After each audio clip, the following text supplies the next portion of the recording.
అతి తక్కువ ఖర్చుతో విదేశాలలో MBBS Vidya care of Vishal overseas.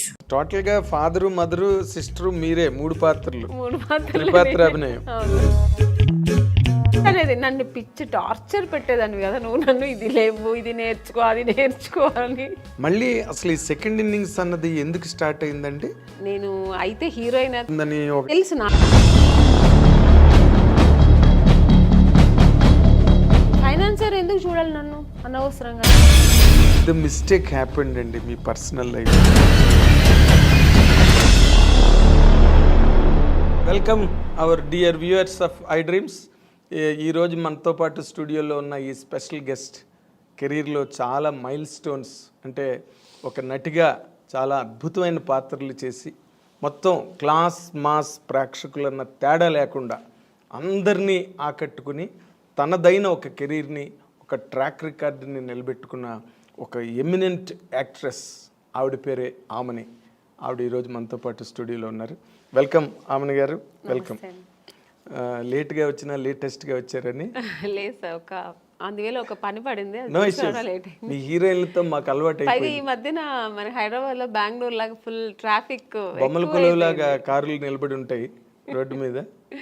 చాలా దాటుకుని రావడాలంటే ఏదో ఐ అండర్స్టాండ్. దానికి తోడు ఈ వర్షం ఒకటి 2 రోజులు బట్టి అయినప్పటికీ మీరు టైం స్పేర్ చేసుకుని వచ్చినందుకు అండ్ మా ఐ డ్రీమ్ తరఫున మీకు థ్యాంక్స్ చెప్తున్నాను ఫస్ట్ ఆఫ్ ఆల్. అయితే మీరు స్టూడియోలో ఉన్నప్పుడు మీలాంటి వాళ్ళని ఇంటర్వ్యూ చేసినప్పుడు ఎక్కువ సీరియస్గా సిన్సియర్గా అబ్జర్వ్ చేస్తారు వ్యూవర్స్ అందరూ కూడా, అండ్ కామెంట్లు చేసేవాళ్ళు కూడా రెడీగా ఉంటారు. ఎలా అడుగుతారు, ఈవిడ ఏం చెప్తారు అని. సో ఈ రోజుల్లో ప్రతిదాన్ని ఒక కాంట్రవర్సీ, ప్రతిదానికి ఒక విమర్శ, ఆరోపణలు అనేవి కామన్ అయిపోయి ఈ రోజున మీడియాలో. వాటితో పాటే ఇండస్ట్రీ పాపం, మన సినిమా ఇండస్ట్రీ ఎప్పుడు ఏదొచ్చినా దాంతో అలవాటు పడిపోయి వాళ్ళతో పాటు జర్నీ చేస్తూ ఉంది మన ఇండస్ట్రీ కూడా. అదే అంటున్నా. ఈ టైంలో అంటే ఈ సెకండ్ ఇన్నింగ్స్లో శుభలగ్నం కాంబినేషను జగపతి బాబు గారు మీరు ఇద్దరు కూడా సెకండ్ ఇన్నింగ్స్లో హైలీ సక్సెస్ఫుల్గా ఉన్నారు కదా. ఫస్ట్ ఇన్నింగ్స్లో ఎంత అవును కదా. ఇప్పుడు ఈ ఇన్నింగ్స్లో మీకు మీ ఎక్స్పీరియన్సెస్ ఏంటండి? ఎక్స్పీరియన్స్ అంటే కొత్తగా ఏమీ లేదు, అదే ఇండస్ట్రీ, అదే అంటే మనుషులు మారారంతే. అప్పుడు ఉన్న డైరెక్టర్స్ లేదు, అప్పుడున్న ప్రొడ్యూసర్స్ లేదు, అప్పుడున్న ఆర్టిస్టులు ఏమో అప్పుడప్పుడు తగులుతుంటాం మనం. ఇప్పుడు జగపతి బాబు గారిని కలుస్తుంటాం, అప్పుడు ఏదైనా సినిమాలో రాజేంద్ర ప్రసాద్ గారు, నరేష్ గారు, ఇలాగా నేను చేసిన హీరోస్ అందరితో ఇప్పుడు మళ్ళీ ఆ మదర్ క్యారెక్టర్స్ చేసేప్పుడు వాళ్ళ పక్కన అలా చేసే అవకాశం దొరుకుతుంది కాబట్టి వాళ్ళతో అలా మీట్ అవుతుంటాం. మళ్ళీ రోజా గారు ఈవెంట్స్లో కలిశాను, ఇంద్రజ, మీనా గారు, ఇలాగా సీనియర్ యాక్టర్స్ రాధిక గారు ఏదో ఒక ఈవెంట్లో మాట్లాడకపోయినా అట్లీస్ట్ చూస్తాం. ఇలా ఉంది తప్ప మిగతా ఏమి ఎక్స్పీరియన్స్ ఏముందంటే అప్పట్లో ఉన్న ఎక్స్పీరియన్స్ కానీ ఇప్పుడు ఉన్న ఎక్స్పీరియన్స్ కాదు. ఇది కొత్తగా నేర్చుకోవాల్సిందని చాలా ఉంది ఇప్పుడు ఉన్న ఇండస్ట్రీలో. ఏంటి కొత్తగా అంటే అప్పట్లో మేము యాక్టింగ్ అనేది యాక్ట్ చేసి చూపించాలి. కొందరు డైరెక్టర్స్ న్యాచురల్ యాక్టింగ్, కొందరు డైరెక్టర్స్ కమర్షియల్గా నువ్వేం చేస్తావు అది అలా ఉండేది. ఇప్పుడు డైరెక్టర్స్ ఏంటంటే యాక్టింగ్ చేయదంటున్నారు, చాలా న్యాచురల్గా. అంటే ఇట్స్ గుడ్, బాగుంది. ఎందుకంటే ఓవర్ యాక్ట్ చేసి చేతులు ఇలా ఇలా అనేసి ఓవర్ డైలాగ్స్, పెద్ద పెద్ద డైలాగ్స్ అంతా లేదు ఇప్పుడు. చాలా స్వీట్ అండ్ షార్ట్ అండ్ స్వీట్గా చిన్న డైలాగు దాన్ని చక్కగా మన ఫేస్లో ఎక్స్ప్రెషన్స్తో చెప్పాలి ఇప్పుడు. అది నాకు కొత్త ఎక్స్పీరియన్స్. అంటే అప్పట్లో నేను ఒక బాపు గారు, కె విశ్వనాథ్ గారు సినిమాలో అలా ఎప్పుడో మనకు పండగ పబ్బాలు వచ్చినప్పుడు ఎలా మనకు కొత్త రకంగా ఉంటుంది, అలాగే నాకు వాళ్ళ సినిమాలు చేసినప్పుడు మనకు అనిపిస్తుంది. రెగ్యులర్గా సినిమాలు వేరు. ఇప్పుడు మన బాపు గారు సినిమా చేసినప్పుడు ఒక స్పెషల్ ఉంటుంది, కె విశ్వనాథ్ గారు ఒక స్పెషల్ ఉంటుంది. కె రాఘవేంద్ర గారు, దాసరి నారాయణరావు గారు సినిమాలు ఇలా ఒక్కొక్కరు ఒక్కొక్క టేస్ట్ ఉంటుంది, ఒక్కొక్క స్కూల్ ఉంటుంది వాళ్ళకి. సో అవి నేర్చుకుంటుంటాం. ఇప్పుడు అలా కదా, ఆల్ డైరెక్టర్స్ ఇలా ఒకేలాగా ఇలాగే లేదు మేడం, ఇలాగే ఉండాలి. యాంగిల్స్ కూడా వాళ్ళు చూసారండి, ఇప్పుడున్న డైరెక్టర్స్ అందరూ ఒకేలాగే ఈ యాంగిల్స్ పెట్టడం, లాంగ్ షాట్ తీయడం, మళ్ళీ క్లోజప్ తీయడం, మళ్ళీ సేమ్ డైలాగ్ని సజెషన్ చేయడం. సో అది వాళ్ళు ఇప్పుడు అలా తీస్తారేమో మాకు తెలియదు. అంటే నాకు డైరెక్షన్ గురించి అవగాహన లేదు, నాకు నాలెడ్జ్ లేదు, బట్ తెలుస్తుంది నాకు ఓ రకంగా ఎక్స్పీరియన్స్. అందరూ ఒకే రకంగా ఇప్పుడు చేస్తుంటారు. మనకు అప్పట్లో వేరు, ఇప్పట్లో వేరు. చేసే ఆ డైరెక్షన్ కానీ, మేకింగ్ కానీ, కెమెరా మేకింగ్ కానీ, ఇవన్నీ మనకు ఆ లైటింగ్స్ కానీ ఇవన్నీ కొత్తగా ఉన్నాయి. సో ఇప్పుడు దీనికి అలవాటు పడిపోయాం. అంతేనా? అంతే. కాదంటే మామూలుగా అప్పటికి అదేలాగా మానిటర్ మాకు అప్పుడు లేదు. పర్ఫెక్షన్ మనం ముందే చేసుకోవాలి అన్నీ.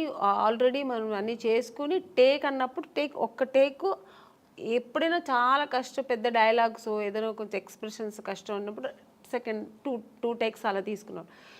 చాలా రేరు ఆర్టిస్టులు అందరూ ఒక 4-5 టేక్స్ తీసుకోవడం అంటేనే మాకు నర్వస్ అయిపోతుంటుంది. రెండో టేక్ అనేప్పటికి అమ్మో బాబాయ్ ఏంటి రెండో టేక్ తీసుకున్నాం అని. ఇప్పుడు అలా కాదు, అసలు వాళ్ళు రిహర్సల్ చూడట్లేదు. ఏ డైరెక్టర్ సరే రెడీ మేడం ఇచ్చారా, ఓకే డైలాగ్ చూసుకున్నా, ఆ టేక్ వెళ్ళిపోదాం మేడం అంటున్నా. అంటే మేము ముందు ప్రిపేర్ మేము అయిపోవాలి, లేదంటే ఏం తీస్తున్నారో మనకు తెలియదు. ఒకసారి చూసుకోవడం కానీ, మన ప్లేసెస్ ఎక్కడుంటాయి, మా యాంగిల్స్ ఎలా వస్తాయి, లైటింగ్ ఎలా పడుతుంది, ఇవన్నీ ఏమి ఇప్పుడు చూసుకోవట్లేదు. అంటే వాళ్ళకు కాన్ఫిడెంట్ బాగా వస్తుంది అని. సో మనం ఆర్టిస్ట్ అలా ఉండలేము. ముందే మనం వాళ్ళు ఏం చేస్తారో మనం తెలుసుకొని దానికి తగినట్టుగా. ఇప్పుడు అప్పుడు రిహార్సల్ ఎక్కువ ఉండేది, టేక్ తక్కువ ఉండేది. ఇప్పుడు టేక్లు ఎక్కువైపోయింది, రిహార్సలే ఉండట్లేదు. ఇప్పుడు టేక్ అంటే బాగా రాలేదు ఇంకో వన్ మోర్. ఎందుకంటే డిజిటల్ కదా, వాళ్ళకి ప్రాబ్లం లేదు, ప్రాబ్లం లేదు కదా, ఆ టెన్షన్స్ వాళ్ళకి లేదు. బట్ మాకేమనిపిస్తుంది, ఒక టేక్ రెండో టేక్ అప్పట్లో ఉన్న ఆర్టిస్టులు అందరికీను ఒకసారి అన్నీ పక్కా చూసుకొని ఒకే టేక్ చేసేయచ్చు కదా. మళ్ళీ ఎందుకు చేస్తారు? ఇప్పుడు ఒక ఎమోషనల్ అని మళ్ళీ చేస్తే రాదండి. అవును, పక్కా చూసుకొని ఒకసారి చేస్తేనే ఆ డెప్త్ ఒక్కసారే బాగుంటుంది, మళ్ళీ చేస్తే బాగుండదు. అది ఇప్పుడు వాళ్ళకి చెప్పి అర్థం చేయించాలా లేదో తెలియదు, కానీ కొంతమంది చెప్పేస్తారు. నేనైతే చెప్పను, వాళ్ళు చెప్తే మళ్ళీ ఇంకా చేయాల్సిందే. సో అలాగా ఈ డిఫరెన్సెస్ ఉండ తప్ప నార్మల్గా అయితే బాగుంది ఇండస్ట్రీ, చాలా బాగుంది. అప్పటికంటే ఇప్పుడు బాగా ఆర్టిస్టులకి రెమ్యునేషన్ కానీ, వాళ్ళకి అన్నీ ఏమంటారు, అప్పుడు క్యారవాన్ ఉండేది కాదు. రెడీ అనే మార్నింగ్ 7 o'clock అంటే ఇంకెవరు పిలవాల్సిన అవసరం లేదు, మేము అందరూ ఆన్ ది స్పాట్లో ఉండాల్సిందే. ఇప్పుడు అలా కాదు, పిలిస్తేనే వస్తున్నారు ఆర్టిస్టులు, క్యారవాన్లో కూర్చుంటున్నారు.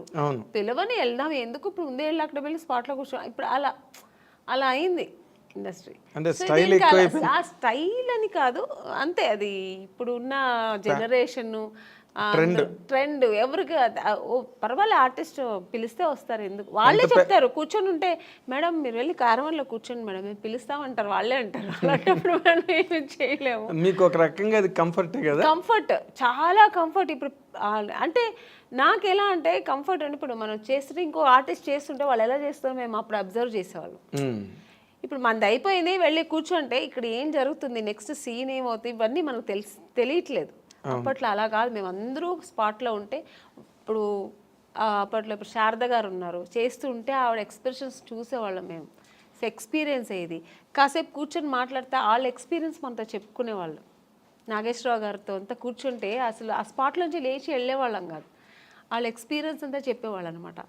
సో అది మాకు చాలా నేర్చుకోవడానికి, మనకు ఆ టైమింగ్స్ బాగుండేది. అది ఒక స్కూల్ లాగా ఉండేది, ఒక ఫ్యామిలీ లాగా ఉండేవాళ్ళు. సో అవంతా ఇప్పుడు లేదు, దాని గురించి ఎవరు టెన్షన్ కూడా అవ్వట్లేదు, పెద్ద సీరియస్గా తీసుకోవట్లేదు. వచ్చాం మా పని మనం చేసుకుని వెళ్ళిపోతుంటాం అన్నట్టు. సో ఇప్పుడు మేము కూడా దానికి అలవాటు, కొంచెం కాదు మామూలుగానే అలవాటు అయింది. కానీ విచిత్రంగా అనిపిస్తుంది కదా. ఎప్పుడైనా మన సీనియర్ ఆర్టిస్టులు అంతా దొరికినప్పుడు కూర్చొని మాకు అలవాటు కాబట్టి అలా మాట్లాడతాం. ఇంకా కొత్త వాళ్ళతో మనకు పని ఉండదు, వాళ్ళు అలాగే ఉంటారు రిజర్వ్డ్గా. ఇంక వాళ్ళు పనులు చూస్తే మనం ఆ పనులు చూస్తాం. అంటే వాళ్ళ జనరేషన్ వాళ్ళతో అవును, వాళ్ళ జనరేషన్ వాళ్ళతో కలిసి మెలిసి బాగుంటారు.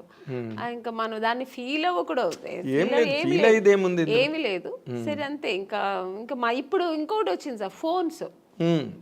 ఎవరు లేకపోతే ఫోన్లో కూర్చుంటారు, ఇంకా అదే వాళ్ళ ఫ్రెండ్ వాళ్ళ మమ్మీ డాడీ అన్నీ అదే, ఇంకా షార్ట్ అయిపోతే ఇంక ఫోన్లో కూర్చుంటారు. ఇక్కడ ఏం జరుగుతున్నదో ఏం తెలియదు. అక్కడ షార్ట్ అయిపోయి ఇంకా ఎలా చేస్తున్నారు అవన్నీ ఫోన్లో కూర్చుంటారు. ఇప్పుడు ఇలా అయిపోయింది అంటే ఎవరిని ఇక్కడ తప్పు చెప్పడానికి లేదు. ఆ అట్మాస్ఫియర్ అలా, ఎన్విరాన్మెంట్ అలా అయిపోయింది మనకు. దానికి తగినట్టుగా మనం కూడా వెళ్ళిపోతాడు. Very nice, very nice. అయితే ఇప్పుడు నార్మల్గా ఈ ఫస్ట్ ఇన్నింగ్స్లో హైలీ సక్సెస్ఫుల్గా ఉన్నవాళ్ళు ఈ రోజున సెకండ్ ఇన్నింగ్స్లోకి వచ్చేసరికి అంటే మీరు చెప్పిన ట్రెండ్లు ఫాలో అవుతూనే బట్ వాళ్ళు మంచి పొజిషన్స్లో ఉన్నారు సినిమా ఇండస్ట్రీలో. ఎందుకంటే ఈ యంగర్ జనరేషన్స్ రావడం, వాళ్ళకి మీలాంటి మంచి టాలెంటెడ్ ఆర్టిస్టులు అవసరం కావడం మేజర్ క్యారెక్టర్స్కి, అలాంటి దాంట్లో మీరు ఏమైనా డిమాండ్లో ఉన్నారా? మిగతా ఆర్టిస్ట్ గురించి నాకు తెలియదు. నేనైతే ఏమీ డిమాండ్స్ లేదండి. ఎప్పుడు ఆమెని అంటే నో డిమాండ్, ఎప్పుడు అంతే. హీరోయిన్గా ఉన్నప్పుడు అంతే, ఇప్పుడు అంతే. క్యారెక్టర్ వింటాను, నచ్చితే ఓకే బాగుంది చేస్తాను. అలాగే నా డిమాండ్స్ ఏమి లేదు. నా గురించి తెలుసు ఇండస్ట్రీలో. నేను అడగకముందే ఒక సీనియర్ ఆర్టిస్ట్ అని ఆ రెస్పెక్ట్ అందరికీ ఉంది ఇప్పటికీ. ఆ రెస్పెక్ట్ నాకు ఇస్తారు. డిమాండ్స్ నేను చేయాల్సిన అవసరం లేదు, వాళ్ళే నాకు మీ డిమాండ్ వాళ్ళే దృష్టిలో పెట్టుకొని నాకు చేయాల్సింది, నాకు ఇవ్వాల్సింది ఏం చేయాలో, ఒక స్పాట్కి వస్తే మాకు ఆర్టిస్ట్కి ఏం చేయాలి, వాళ్ళకి వాళ్ళకి ఎలా అనుకూలం చేసి ఇవ్వాలి, వాళ్ళకి అన్ని కంఫర్ట్స్ ఇవ్వాలి అని ఇస్తున్నారు. సో అందుకని అది టెన్షన్ లేదు మాకు. అంటే దాని గురించి ఆలోచించాల్సిన అవసరం లేదు, డిమాండ్ చేయాల్సిన అవసరం కూడా లేదు. ఎందుకంటే వాళ్ళకి తెలుసు. సో వీళ్ళు ఇంత జర్నీ చేసి వచ్చారు, ఇంత పెద్ద ఆర్టిస్ట్ అని నేననే కాదు, ఇప్పుడు పెద్ద పెద్ద ఆర్టిస్ట్ ఎవరైనా సీనియర్ ఆర్టిస్ట్ వాళ్ళందరికీ ఇప్పుడున్న వాళ్ళు ప్రొడ్యూసర్స్ కానీ డైరెక్టర్స్ కానీ ఈవెన్ టెక్నీషియన్స్ కానీ అందరూ ఆ రెస్పెక్ట్ ఇస్తున్నారు, కంఫర్ట్స్ ఇస్తున్నారు. అది మనం లేదని చెప్తే బాగుండదు. అవును, కరెక్ట్ కరెక్ట్. అయితే మీరు ఈ సెకండ్ ఇన్నింగ్స్ స్టార్ట్ చేసే ముందు ఫస్ట్ ఇన్నింగ్స్ ఒక సూపర్ స్టార్ హీరోయిన్గా మీరు కెరీర్కి ఫుల్ స్టాప్ పెట్టి మళ్ళీ సెకండ్ ఇన్నింగ్స్ టేక్ ఆఫ్ అయ్యే మధ్య గ్యాప్ ఉంది కదా, దాన్ని అసలు మీరు ఎట్లా హ్యాండిల్ చేశారండి? ఒకప్పుడు అంత బిజీగా ఉండి 2 షిఫ్ట్లు 3 షిఫ్ట్లు చేసి ఆమెని డేట్లు కూడా దొరకట్లేదు అన్న మాటలు నేను ప్రత్యక్షంగా విన్నవాడిని. అలాంటి ఒక కెరీర్ని ఒక్కసారి పవర్ బ్రేక్ కొట్టి మళ్ళీ సెకండ్ ఇన్నింగ్స్ మధ్యలో గ్యాప్ ఉంది కదా, ఈ గ్యాప్ని మీరు అసలు ఎట్లాగా ఎంజాయ్ చేశారు, ఎట్లా హ్యాండిల్ చేశారు? మోర్ ఇంపార్టెంట్లీ నిజంగా చాలా కష్టమైంది నాకు. 1 ఇయర్ అసలు పిచ్చి పట్టేది నాకు. మ్యారేజ్ చేసుకొని వెళ్ళాను నేను, వేరే ఆప్షన్ ఏమీ లేదు. వెళ్ళిన తర్వాత నాకు ఇంట్లో కూర్చోడం చాలా కష్టమైంది. ఎందుకంటే నాకు కుకింగ్ తెలియదు, అస్సలు తెలియదు. నాకు చిన్నప్పటి స్పూన్ పట్టుకోవడం కూడా తెలియదు. ఎప్పుడైనా కాఫీను టీ అలా చేసేదాన్ని. మా నాన్నగారు అమ్మ చేసి పెట్టిన వంటను వడ్డిచ్చేదాన్ని. ఇది తప్ప నాకు వేరే ఏం తెలియదు. మిగతా పనులన్నీ చేస్తా ఇంట్లో. ఒక ఆడపిల్ల చేయాల్సిన పనులని ఊడవడం కానీ, క్లీనింగ్ కానీ, బట్టలు క్లీన్ చేయడం, ఇవన్నీ చేస్తా. కుకింగ్ మా అమ్మ వదిలేదు కాదు. నీకేం తెలీదు రా, నాకు ఇష్టం. నేను ఎప్పుడైనా వెళ్ళి అమ్మ నేను చేస్తానమ్మా ఈరోజు అని ఎప్పుడైనా హాలిడేస్లో చెప్తే కూడా మా అమ్మ తిట్టేది. సో అది నాకు అలవాటే లేదు అసలు. ఇంకా సినిమాకి వస్తే టోటల్ ఆ కాఫీ కూడా మర్చిపోయాను. కాఫీ తాగడం మర్చిపోయాను. ఎందుకంటే అదో హీరోయిన్స్ అంటే అప్పట్లో కలర్ రావంటే కాఫీ తాగితే నల్లబడిపోతారు ఇలా అంతా చెప్పేవాళ్ళు కదా. అందుకని మిల్క్ తాగడం, జ్యూసులు తాగడం, మిల్క్ తాగితే లావ్ అవుతారని జ్యూసులు ఎక్కువ తాగడం, ఇలా అలవాటు అయిపోయి కాఫీ కూడా ఎలా పెట్టడం కూడా మర్చిపోయాను, తాగడం కూడా మర్చిపోయాను. సో తర్వాత వెళ్ళి ఇంకా 1 ఇయర్ కష్టమైంది. ఇంకా ఇలా కుకింగ్ ఎలా చేయాలి నేర్చుకున్నాను, ఫ్యామిలీ ఎలా రన్ చేయాలి, ఇంకా ఆ టెన్షన్స్ వేరు కదా, ఫ్యామిలీ టెన్షన్స్. అది ఫుల్ టైం జాబ్ అది. టైం జాబ్ అది. మనకి ఇలా ఏం టైం ఉండదు. ఇక 6 o'clock ప్యాకప్ అయితే రిలాక్స్ అవ్వడం ఏమి ఉండదు. ఎప్పుడు బిజీ అది, టెన్షన్స్ ఎప్పుడు ఉండదు. సో అవన్నీ నేర్చుకోవడం, లైఫ్ అనేది ఏం నేర్చుకోవాలి అవన్నీ ఆఫ్టర్ మ్యారేజ్ చాలా నేను నేర్చుకున్నాను. మా సిస్టర్స్ అంతా ఇంకా అప్పుడు పెళ్లి కాలేదు, చదువుకుంటున్నారు. సో వాళ్ళ లైఫ్ అంతా ఎలా వాళ్ళు సెటిల్ చేయడం, వాళ్ళకి పెళ్ళిళ్ళు చేయడం, ఇవన్నీ బాధ్యత మీదేనండి. అన్నీ నేను ఇంట్లో పెద్ద కాబట్టి మా బ్రదర్కి మ్యారేజ్ చేశాను, మా సిస్టర్కి మ్యారేజ్ చేశాను. సో ఇవన్నీ నాకు ఫుల్ బిజీ. మీరు చెప్పినట్టు 24 hours బిజీ ఉండేదాన్ని. అసలు అప్పుడు కూడా నిద్ర ఉండేది కాదు నాకు. మా సిస్టర్స్ చదవలేదంటే మార్నింగ్ 4 o'clock లేపి చదువు కూర్చొని అని, నేను ఒక టీచర్ లా కూర్చొని, నాకు నేను చెప్పివ్వను కాదు, నేను కూర్చుంటా నువ్వు చదువు అనేదాన్ని. సో ఇలా బిజీ అయ్యాను కాబట్టి నాకు అందులో ఒక 1 year కష్టమైంది, తర్వాత అలవాటు అయిపోయింది. ఆ లైఫ్ అలవాటు అయిపోయింది. తర్వాత బాగుంది కూడా లైఫ్ అనుకున్నాను. ఇది కూడా ఒక అంటే ఎక్కడికి వెళ్ళక్కర్లేదు, ఇంట్లోనే. సో హ్యాపీగా ఎక్కడ నాకు మామూలుగా బయట వెళ్ళడం అంత పెద్ద ఇంట్రెస్ట్ లేదండి. పార్టీలు, పబ్బులు అని వెళ్తారు కదా, నాకు అది లేదు. నాకు ఇంట్లో ఉంటే ఫ్యామిలీ చూసుకోవడం, ఎలాగో ఒక 3-4 hours దేవుడు ఇంట్లోనే గడిపేస్తా. నాకు పూజలు అవన్నీ చాలా ఇష్టం, దేవుడు నమ్మకం ఎక్కువ. సో అక్కడ సగం నాకు టైం. రేపు దేవుడికి ఏ పువ్వులు కొనాలి, ఎంత పువ్వులు కొనాలి, ఎక్కడ కొనాలి, ఇలా ఉంటుంది నాకు మొత్తం. ఈ ఆలోచనలు ఎక్కువ. రేపు ఏంటి ఏకాదశ, రేపు ఏం పూజ చేద్దాం, రేపు ఫాస్టింగ్ ఉందామా, సో ఈ ఆలోచనలు ఉంటాయి. పిల్లలకి ఏం డ్రెస్ కొనాలి, మా సిస్టర్స్ అయినా కూడా వాళ్ళకి నేనే వెళ్ళి పర్చేస్ చేసేదాన్ని, షాపింగ్ చేసేదాన్ని. సో ఇలా బిజీ ఉండేదాన్ని. ఓకే. బట్ నేను అంటే చాలామంది హీరోయిన్లతో ఈ ఇండస్ట్రీలో వాళ్ళ అనుభవాలన్నీ చూసాం కాబట్టి, ఇన్ జనరల్గా సినిమా కెరీర్లో ఉండే ఛాలెంజెస్ కానీ, లేకపోతే పర్సనల్ లైఫ్, ఫ్యామిలీ లైఫ్లో ఉండే ఛాలెంజెస్ కానీ, వాటిలో మేజర్ డిఫరెన్స్ ఏమైనా మీరు ఫీల్ అయ్యారా?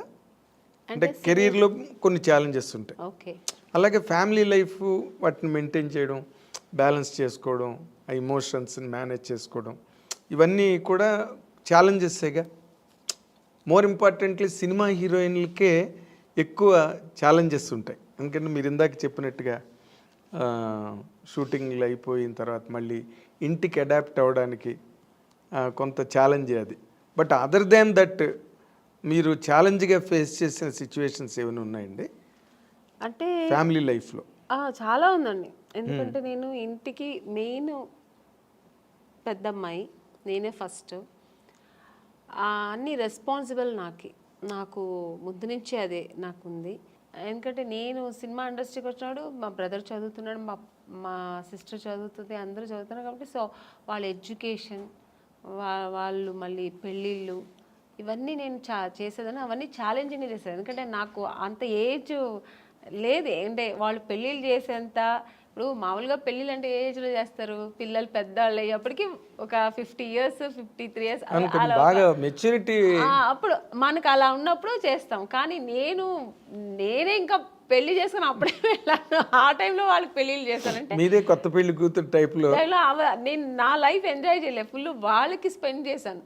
ఇంకా వాళ్ళకి వెళ్ళి పెళ్లి కూతురు చూడడం, పెళ్లి కొడుకు చూడడం, వాళ్ళకి బట్టలు కొనడం, వాళ్ళకి జ్యువెల్స్ కొనడం, ఇలాంటి మా సిస్టర్కి ఇలా ఉంటే బాగుంటుంది, అలా ఉంటే బాగుంటుంది, వాళ్ళ లైఫ్ ఇలా ఉంటే బాగుంటుందేమో అని, ఈ అమ్మాయి కాదు, ఈ అబ్బాయి కాదు, ఇలా ఓవర్ మెచ్యూర్డ్ ఆలోచనలు నాకు అప్పుడే వచ్చేసాయి. అవన్నీ ఛాలెంజింగే కదా నాకు, బట్ చేశాను. నాకైతే కొంచెం టెన్షన్స్ ఎక్కువ ఉండేది, కానీ చేశాను. సినిమా టెన్షన్స్ వేరు, ఈ టెన్షన్స్ వేరు.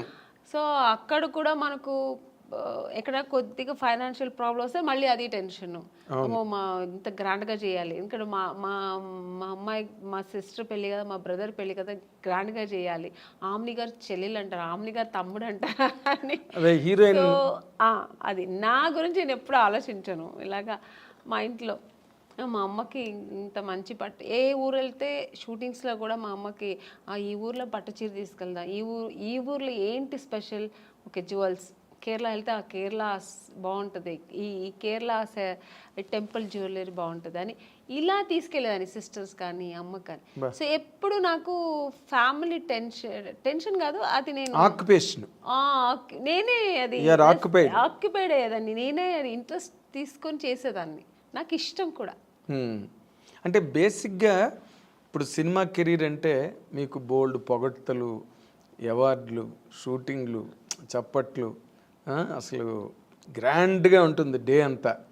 ఏదైనా షూటింగ్కి వెళ్ళాలంటే ఏరోప్లేన్ ఎక్కి కార్లు వస్తాయి, వంది మాగదులు వస్తారు, ప్రొడక్షన్ మేనేజర్స్ వస్తారు, అక్కడ హీరోలు వెయిట్ చేస్తుంటారు. మేకప్ చేసుకుని సెట్లోకి రాగానే అసలు ఆ ఇన్విటేషన్స్, ఆ రిసెప్షన్ అన్నీ కూడా వేరే లెవెల్లో ఉంటాయి, నెక్స్ట్ లెవెల్లో. ఇవేవి ఇంటి దగ్గర ఉండవు.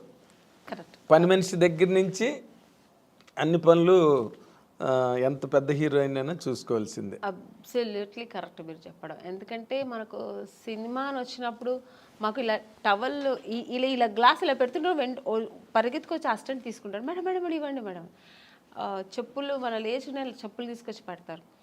సో ఇలా అలవాటు మేము చేయకపోయినా వాళ్ళు అలవాటు చేసేస్తారు. ఒక ఆ రేంజ్ వచ్చిన తర్వాత ఆర్టిస్టులకి అది తనగా వచ్చేస్తుంది, ఆ మర్యాదలు, ఆ రెస్పెక్ట్ స్పాట్కి వచ్చిన. ఈవెన్ ఇప్పుడు కూడా నేను ఇప్పుడు ఒక ఆమెనిగా నేను క్యారెక్టర్ ఆర్టిస్ట్ అయినా కూడా బట్ మీకు లెగసీ ఉంది కదా, పెద్ద హీరోయిన్ ఏదో ఒక ఉంది.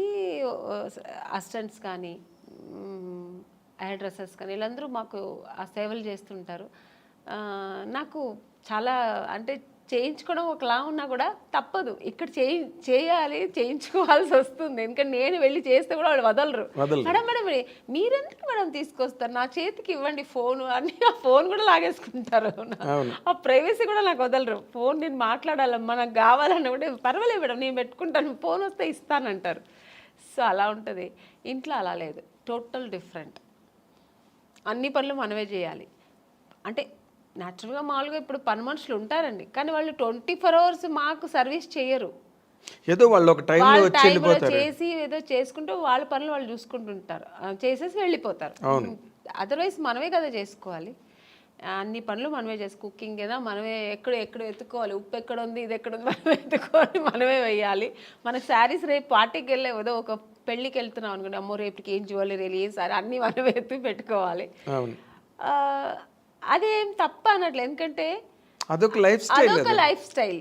మనకు సెల్ఫ్ ఒక ఇది వస్తుంది, మాకు సెల్ఫ్ కాన్ఫిడెన్స్, మనది మనం ఎలా చేసుకోవాలని ఆ ప్రైవసీ కూడా ఉంటుంది. మన ఇష్టంగా ఎలా చేసుకో, ఇక్కడ అన్ని డిపెండ్ అవుతాం ఒకరి మీద. వాళ్ళు ఇచ్చిన జ్యువెలరీ వేసుకుంటాం, వాళ్ళు ఇచ్చిన శారీ వేసుకుంటాం. అక్కడ అలా కదా, అని మనకి ఇష్టపడి మనం చేసుకుంటాం. So total different. ఆ లైఫ్ అనుభవిస్తాం, ఈ లైఫ్ అనుభవిస్తాం. ఆర్టిస్టులకి అదొక వరం అండి. ఎగ్జాక్ట్లీ. తర్వాత ఇంకొక ముఖ్యమైన పాయింట్ ఏంటంటే, మీరు సినిమా హీరోయిన్లుగా వచ్చి ఒక రేంజ్ వచ్చి ఇన్కమ్, ఎర్నింగ్స్, సినిమాకి రెమ్యునరేషన్స్ పెరుగుతూ ఉంటాయి. అవన్నీ కూడా ఫైనాన్షియల్గా చాలా ఒక ఫ్లో, ఆగని ఫ్లో ఉంటుంది సినిమా కెరీర్లో. ఫ్యామిలీ లైఫ్లో అది కంట్రోల్ అయిపోతుంది. ఎందుకంటే మీ వైపు నుంచి ఎర్నింగ్ ఉండదు కదా, కెరీర్ ఆపిన తర్వాత అసలు ఆ ఫైనాన్షియల్గా వాటిని ఎట్లా మేనేజ్ చేసేవారండి? ఇప్పుడంటే కెరీర్ అంటే వేరే, ఇప్పుడు రెగ్యులర్ ఇన్కమ్ ఉంటుంది, సినిమా తర్వాత సినిమా కమిట్ అవ్వడం. నాకు ఎందుకంటే నాకు బై బర్త్ నా అలవాట్లు ఏంటంటే అండి, నేను ఎక్కువ విచ్చలవిడిగా ఎప్పుడు ఖర్చు పెట్టాను చిన్నప్పటి నుంచి. ఒక పొదుపు అంటారు కదా, అది మా నాన్నగారు మంచిగా ఉన్నప్పుడే సరే, కొంచెం ఫైనాన్షియల్ ప్రాబ్లం వచ్చినప్పుడు సరే నేను ఎప్పుడు పొదుపుగానే ఉంటాను. మా సిస్టర్ మా బ్రదర్ అంతా కొంచెం డిఫరెన్స్. అంటే శుభలగ్నంలో క్యారెక్టర్ లా కాదు, ఆపోజిట్ క్యారెక్టర్, చాలా డిఫరెంట్ ఉంటాను నేను అన్ని విషయాల్లో. ఇంట్లో ఏదైనా ఒకటి కావాలన్నా, ఒక వస్తువు కావాలన్నా అది నాకు కొనేయాలి. ఒకరి ఇంటికి వెళ్ళాను అనుకోండి, వాళ్ళ ఇంట్లో చూసానంటే మన ఇంట్లో ఇది లేదు కదా, నేను కొనేయాలని నెక్స్ట్ అది నేను టార్గెట్ పెట్టుకుంటాను. చిన్నప్పటి నుంచి అది నాకు అలవాటు. అది లేదు. సరే మా అమ్మ అది కొనమంటే నీకు వేరే పని లేదు, వాళ్ళు పెట్టుకుంటారు మనం పెట్టుకోవాలని అమ్మ అది పెద్ద పట్టించుకునేది. మా నాన్నగారు కూడా అంతే. అప్పుడు నేను పెట్టుకున్నాను, మనం ఎందుకు కొనకూడదని. అమ్మ నాన్నగారు ఏదైనా మనకు ప్యాకెట్ మనీ లేదంటే ఎప్పుడైనా షాపింగ్కి వెళ్ళడం మిగిలితే డబ్బులు ఇస్తారు కదా, ఆ డబ్బులు పొదుపు చేసి అది కొనేదాకా నాకు నిద్ర పట్టేది కాదు. అలా చిన్నప్పటి నుంచి నేనే రెస్పాన్సిబుల్ తీసుకునేదాన్ని. ఇప్పుడు మా అమ్మకే ఒక మంచి శారీ కొనాలన్నా నాకు అది కొనేయాలంతే. మా నాన్నగారికి ఏదైనా గిఫ్ట్ ఇవ్వాలా నేను చేసేయాలి. అలా ఒక చిన్నప్పటి నుంచి నేనే ఆ రెస్పాన్సిబుల్ ఎక్కువ తీసుకున్నాను. ఆ వాంటెడ్గా నేనే వాలంటరీగా నేనే వీళ్ళందరికీ చెయ్యాలి, నేనే పెట్టాలి. ఇల్లు క్లీన్గా ఉండాలి. మార్నింగ్ లేచానంటే ఇల్లు ఫస్ట్ నీట్గా ఉండాలి. వీళ్ళు చేస్తే అంతా ఓసిడి అంతా ఉండదండి. చిన్న చిన్న విషయాలకి చేయగడగడం, ఇది తీసి అక్కడే పెట్టాలి ఇక్కడ అంత లేదు. ఒక ఇంట్లో ఎంటర్ అయినప్పుడు డీసెంట్ గా నీట్ గా ఉండాలి. ఇల్లు అనిన తర్వాత మరీ అంత అంటే అది ఇల్లులాగా ఉండదు. ఇప్పుడు పిల్లలు పెద్దలు ఇంట్లో గీకుతారు అన్ని ఆ ఏజ్ నుండి చేస్తారు. వాళ్ళు చేయకూడదు, ఇలా పెట్టకూడదు, మరి అంత ఓవర్ నేను అంత స్ట్రిక్ట్గా ఉండను. అంత మరి డిసిప్లిన్ ఉండాలి అంతే. అలాగే నీట్గా ఇల్లు అంటే ఇల్లులా ఉండాలి. కొంచెం అది ఎక్కడ నేర్చుకున్నా మా నాన్నగారు. ఒక వస్తువు పెడితే మా నాన్నగారు మళ్ళీ కళ్ళు మూసుకొని మళ్ళీ అక్కడ చేయి పెడితే దొరకాలి. మా నాన్నగారికి దొరకలని టెన్షన్ అయిపోయారు. ఇక్కడ పెట్టాను ఎవరు తీశారు అని ఫుల్ అరిచేవారు అనమాట. అది తప్పు కూడా మా బ్రదరే తీసుంటాడు, నేను తీయను. ఎందుకంటే వాళ్ళు మా నాన్నగారు తెలిసి వాడిని తిట్టేవారు, ఎందుకులా తీసామని అడిగేవారు. ఇలాగా అప్పుడు నేర్చుకున్నా. అది చిన్నప్పటి నుంచి నాకు అది కొంచెం వచ్చింది. ఇప్పుడు ఆ వస్తువులు అంటే అక్కడే పెట్టాలి, మళ్ళీ మనం వెతికే ఉండకూడదు, అక్కడే వెళ్ళి మనకు ఈజీగా తీసుకునేట్టుగా. సో ఇలాంటి కొంచెం డిసిప్లిన్స్, కొంచెం ఇల్లు నీట్గా ఉండాలి. ఆ నీట్నెస్ మా ఇంట్లో అందరికీ ఉంది. మా ఇంట్లో మా అమ్మ మా తరతరాంతరం నాకు తెలిసి మా నాన్నగారి సైడ్ కానీ మా అమ్మగారి సైడ్ కానీ కొంచెం ఎక్కువ నీట్నెస్ అనేది, ఆర్గనైజ్డ్ గా ఉండడం. ఓసిడి అంత లేదు, నీట్. అంటే కొంతమంది లేడీస్ ఉంటారు, అమ్మో అది కడిగిందే కడిగి సర్దిందే సర్ది, అది చాలా చిరాకండి. అంత ఉండదు, ఎందుకంటే టైం అంతా దానికి సరిపోతుంది. మళ్ళీ మనకు వేరే ఆలోచన ఉండదు. ఇంకా అంత ఓవర్గా కూడా ఉండను నేను. చేసే పనులు చెయ్యాలి, ఆఫ్టర్ అంతా ఫినిష్ అవుతుంది మళ్ళీ నీట్గా పెట్టాలి. ఇప్పుడు కిచెన్ ఉందండి, పని అయిపోయిందా తర్వాత అంటే నీట్గా ఉండాలి. ఆ కిచెన్ ఎవరైనా వచ్చి చూసినాడు ఏంటి ఇలా పెట్టుకున్నారు కిచెన్ అనకూడదు. నాకు ఆ నీట్నెస్ ఉండాలి. మళ్ళీ అది వెంటనే క్లీన్ చేసేసాలి అంతే. మళ్ళీ అది ఎప్పుడు తుడుస్తూ ఉండాలి, కడుగుతూ ఉండాలి, చేయి కడుగుతూ ఉండాలి, ఇది ముట్టా ఉంటే అయిపోయి చేయి, అలా అంతా ఏం లేదు. ఓకే. అయితే ఇప్పుడు మీరు ఇందాక చెప్పిన దాంట్లో బ్రదర్ మ్యారేజ్ మీరే చేశారు, సిస్టర్స్ మ్యారేజ్ మీరే చేశారు, వాళ్ళకి నగలు కొనాలన్నా చీరలు కొనాలన్నా అంతా మీ డబ్బే. ఇప్పుడు వాళ్ళ పిల్లలు పుట్టిన వాళ్ళ పేర్లు కూడా నేనే పెట్టానండి. నన్నే అడిగారు, అక్క ఏం పేరు పెట్టదు నువ్వు సెలెక్ట్ చేయనేవారు. ఈ టెన్షన్స్ అన్ని నాకే పెట్టేవారు అన్నమాట. ఇవన్నీ ఒక ఎత్తు అయితే, ఇందాక మీరు చెప్పినట్టు మీరు పొదుపు ఆదాయం చేసి దోబరా చేయకుండా డబ్బుని మీ కెరీర్లో స్టిల్ ఎప్పుడు ఇప్పుడే కాదు, ముందు చిన్నప్పటి నుంచి నాకు అది అలవాటు. కాబట్టి నేను ఆఫ్టర్ హీరోయిన్ అయిన తర్వాత కూడా విచ్చలవిడిగా నేను ఎప్పుడు డబ్బు వచ్చేసింది కదా అని ఎప్పుడు నేను అలా ఖర్చు పెట్టలేదు. సో ఎప్పుడు పొదుపుగానే పెట్టేదాన్ని. మరి ఆ డబ్బంతా మరి వీళ్ళందరికీ ఖర్చు అయింది కదా, వాళ్ళు ఖర్చు పెట్టాలి కదండి. మరి దేనికి పెట్టాలో దానికి పెట్టాలి కదా. నాకేంటంటే ఒకటి, నాకు చిన్నప్పుడు స్విమ్మింగ్ నేర్చుకోవాలని ఇష్టం, స్విమ్మింగ్ చేయాలని, కానీ నేర్చుకోలేదు. ఎందుకంటే మా ఇంట్లో మా అమ్మ నాన్న వాళ్ళకి అవకాశం ఉంది కానీ చేయడానికి వాళ్ళకి తెలియదు. మా అమ్మకి మా నాన్నగారికి స్విమ్మింగ్, మా నాన్నగారైతే మరీ ఆర్థోడాక్స్, నన్ను స్విమ్మింగ్ పంపించాలి ఇలాంటి అంత చదువుతావా తర్వాత అయిపోయింది మ్యారేజ్, ఆ మెంటాలిటీ మా నాన్నగారు.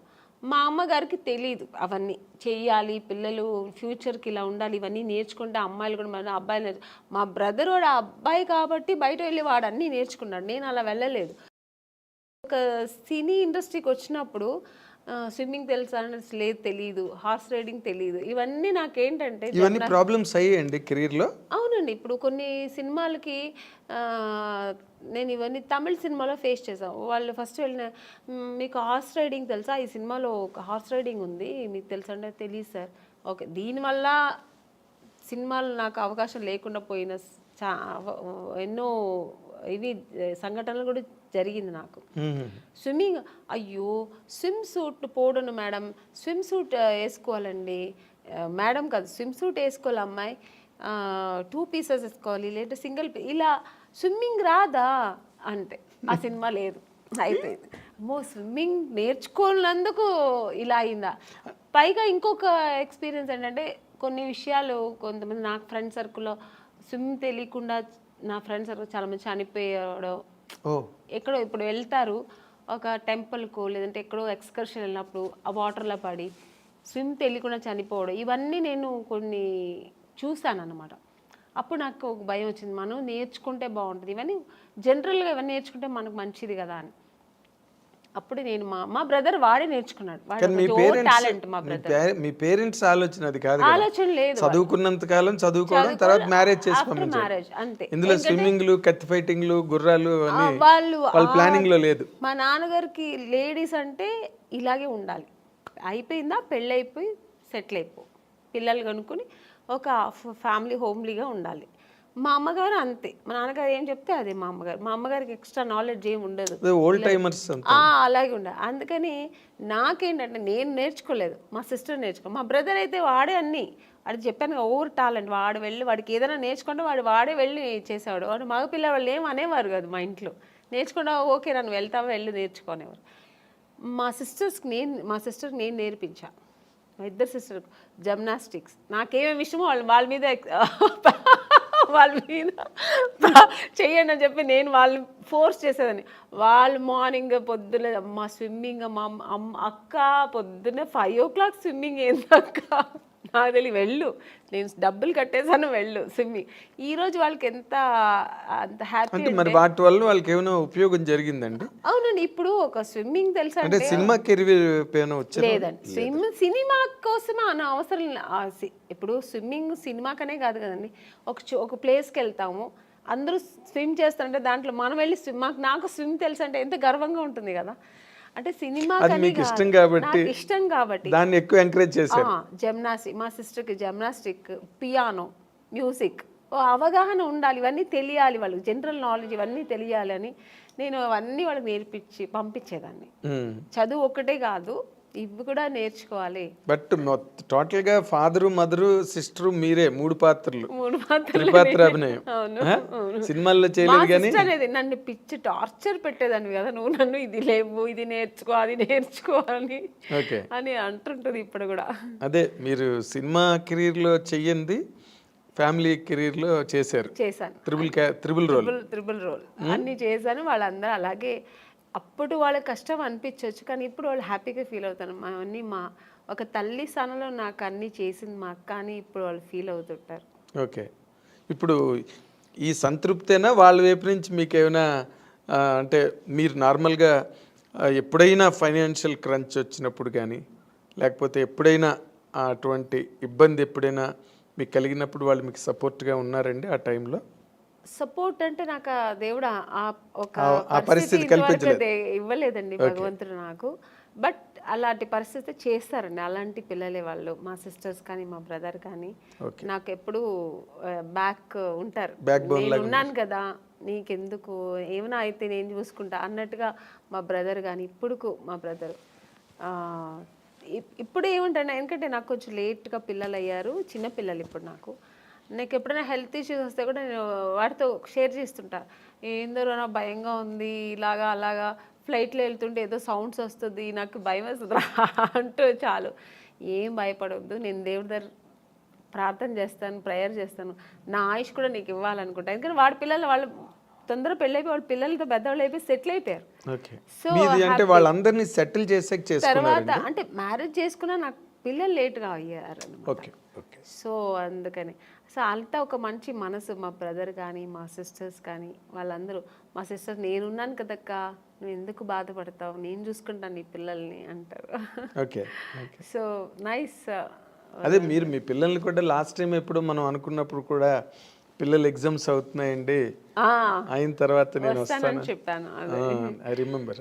అంటే అంత కనెక్టెడ్గా సినిమా కెరీర్లో ఉండడం కష్టం నార్మల్గా అయితే. బట్ నేను అనుకున్నప్పుడు అనమాట మీరు బాగా మంచి హోమ్ బర్డ్ మీరు. అవును. మొన్న ఎప్పుడో కూడా రోజా గారు దేనికో ఫోన్ చేశారు, అంటే ఏదో ఒక విషయాన్ని ఫోన్ చేసినప్పుడు ఏం చేస్తున్నా అమ్మని అంటే ఇప్పుడే స్కూల్కి వెళ్ళొచ్చాను పిల్లలు అంటే 100% హౌస్ వైఫ్ అనమాట. అవును అంటే తను మంచి వీరవనిత కదా మన రోజా. అయ్యో అసలు అసలు అంత నా వల్ల అయితే కాదండి అలాగా, అంత డేర్ అండ్ డాష్. ఒక ఇండస్ట్రీలో ఒక ఎంత మంచి ఆర్టిస్ట్ అంత మంచి పొలిటీషియన్ కూడా తను. మంచి స్పీకర్, మంచి స్పీకర్. వావ్. అసలు దేనికి ఎవరికి భయపడదు, ఏది మాట్లాడాలనుకుంటుందో అది అంత డారింగ్ అండ్ డాషింగ్ మాట్లాడుతుంది. సరే తర్వాత దాని మీద విమర్శలు ఎలా వస్తాయి ఏమొచ్చే తర్వాత విషయం, కానీ ముందు మాట్లాడాల్సి ఏమనుకుంటారో అది మాట్లాడేస్తారు, ప్రవాహంలో మాట్లాడేస్తుంది. అయితే మీ ఇందాక coming back to the point, ఇప్పుడు మీరు అంత ఫ్యామిలీ లైఫ్లో అంత ఆక్యుపైడ్గా మీరు అంత నిండా మునిగిపోయి అందులో మళ్ళీ అసలు ఈ సెకండ్ ఇన్నింగ్స్ అన్నది ఎందుకు స్టార్ట్ అయిందండి?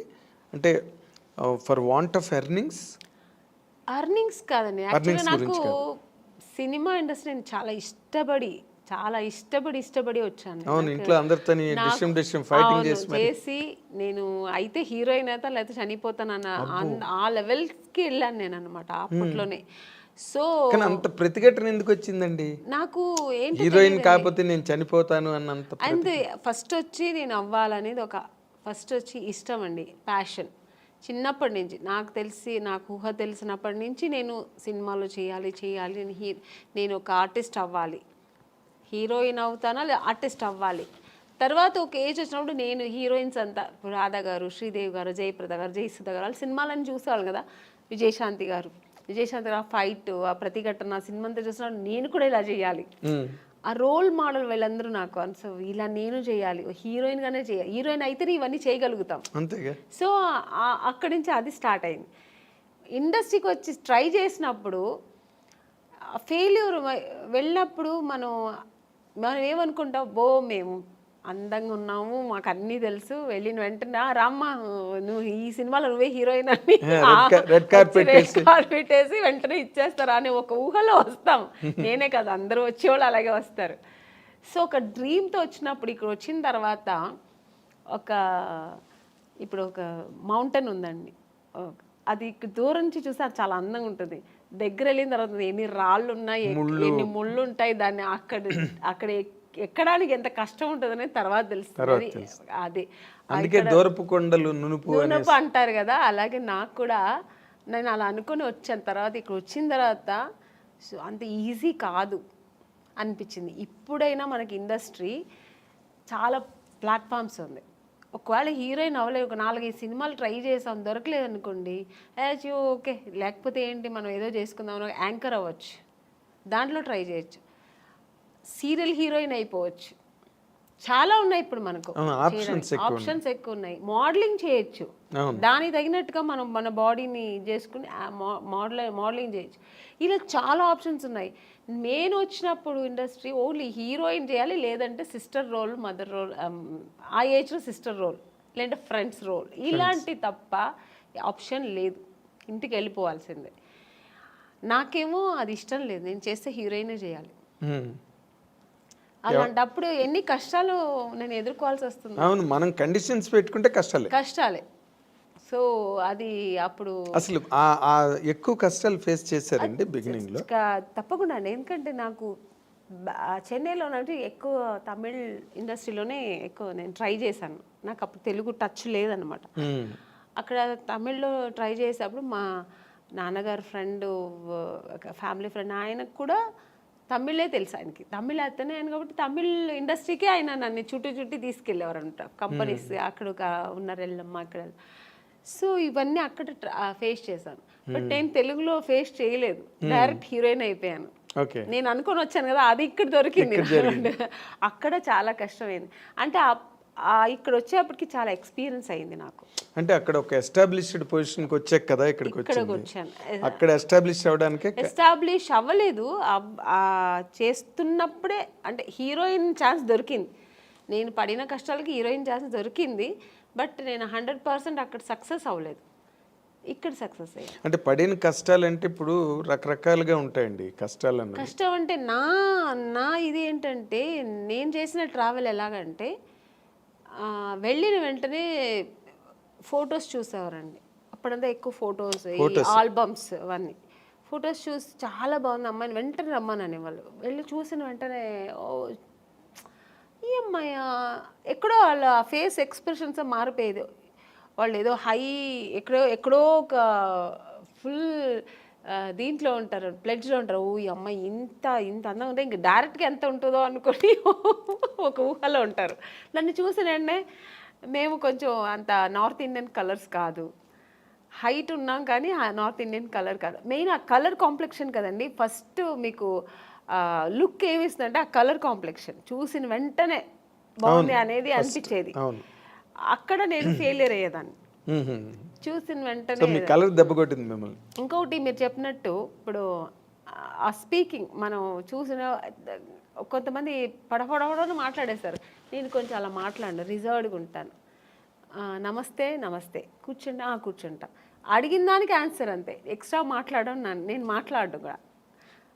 అది ఎంత వాళ్ళకింటే అమ్మాయి నిజంగానే యాక్టింగ్ చేస్తుందా క్యారెక్టర్ అని ఎక్కడో వాళ్ళకి ఏదో ఫీల్ అయ్యేవారు. సార్ చెప్పి పంపిస్తాం అనేవారు. ఇలా ప్రతి ఒక్క కంపెనీలో జరుగుతుంది. కానీ తమిళ్లో మీరు కలర్ అంటున్నారు, సావిత్రి గారు భయంకరమైన కారు నలుపు, వాణిశ్రీ గారు మామూలు నలుపు కాదు, ఆవిడకి 4 గంటలు 5 గంటలు మేకప్ చేసేవారు వాణిశ్రీ గారు. కరెక్టే అండి, మీరు చెప్పేది కరెక్టే. బట్ నేను వచ్చేప్పటికి ట్రెండ్ చాలా మారింది. అంత అప్పుడు ఉన్నంత ఇప్పుడు సావిత్రి గారు అప్పుడు ఎంత లావు ఉన్నవారు, బట్ చక్కగా ఫేస్ అందంగా ఉంటే ఓన్లీ ఆ ఫేస్ చూసేవారు అనమాట. మీకు ఆ స్ట్రక్చర్ చూసేవాళ్ళు కాదు. ఈవెన్ భానుమతి గారు కానీ మన వాణిశ్రీ గారు కానీ అప్పుడంతా స్ట్రక్చర్ ఏమి చూసేవాళ్ళు కాదు. ఫేస్ వరకు అప్పుడు అన్న ఓన్లీ ఎక్స్ప్రెషన్స్, యాక్టింగ్ ఇది చూసేవారు అనమాట. ఆ తర్వాత జనరేషన్ ఇప్పుడు శ్రీదేవి గారు వాళ్ళంతా వచ్చేప్పటికి స్ట్రక్చర్ మెయింటైన్ చేసేవాళ్ళు, అందము అన్నీ వచ్చేసింది కదా. సో అది అప్పటికే మీకు నార్త్ ఇండియన్స్ చాలా మంది వచ్చారు. నగ్మా గారు అప్పటికి వచ్చేసారు, మీ టైంకి వచ్చేసారు. సో అక్కడ అదే వచ్చింది. ఖుష్బూ గారు వీళ్ళందరూ ఇక్కడ ఎంటర్ అయిపోయారండి. అప్పటికి వాళ్ళంతా వచ్చి ఇక్కడ అప్పుడు సామ్రాజ్యం ఏలుతున్నారు. ఆ టైంలో నేను ఎంటర్ అయ్యాను. అప్పుడు ఎలా ఉంటుంది చెప్పండి. సో అంటే కొన్ని సినిమాలకి ఇలా ఉంటే చాలే అనుకొని దొరికేది వేరు. అన్ని కమర్షియల్ సినిమానికి అలా అనుకోరు కదా. గ్లామర్ హీరోయిన్ కావాలనుకుంటారు, చాలా అందం మంచి కలర్ కావాలనుకుంటారు. సో అక్కడ మనం ఫెయిలియర్ అవుతాం కదా. అవును 100%. చూడగానే వెంటనే మైనస్ మార్కులు పడిపోతాయి. ఇప్పుడు కొంతమంది పర్వాలేదు, మనకి మెయిన్ కావాల్సింది ఫేస్ అందము, స్ట్రక్చరు, యాక్టింగ్ ఇది చాలు అనుకునే డైరెక్టర్స్ కొంతమంది. లేదు నాకు అలా కలరే కావాలనుకున్నది ఎక్కువ మంది అప్పట్లో.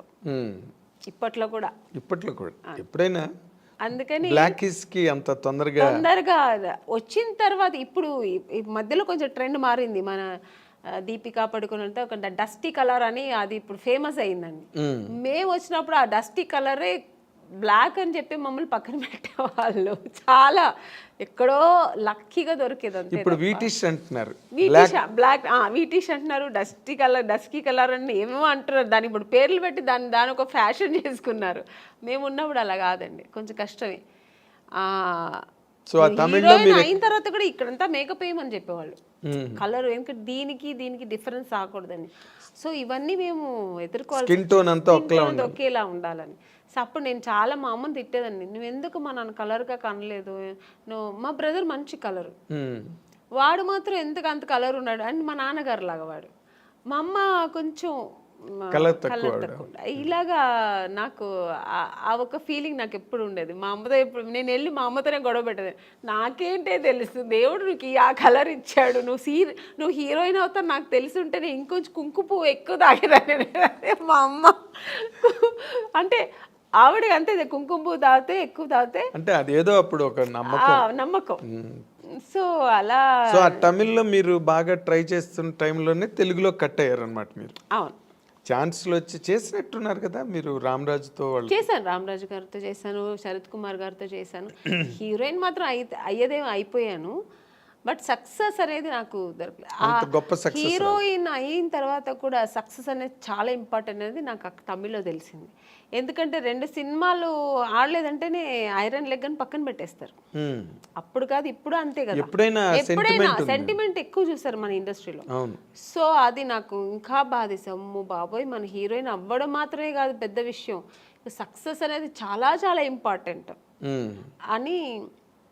ఇంక నాకు ఒకటే, ఇప్పుడు మా అమ్మ కలర్ లేదంటే మా అమ్మతో ఎలా గొడవ పెట్టాను, అలాగా నాకు సక్సెస్ అవ్వాలి హీరోయిన్ అవ్వాలంటే నేను దేవుడి దగ్గర గొడవ పెట్టేదాన్ని. నేను ఎందుకు మరి ఇంకెవరిని అడగాలి?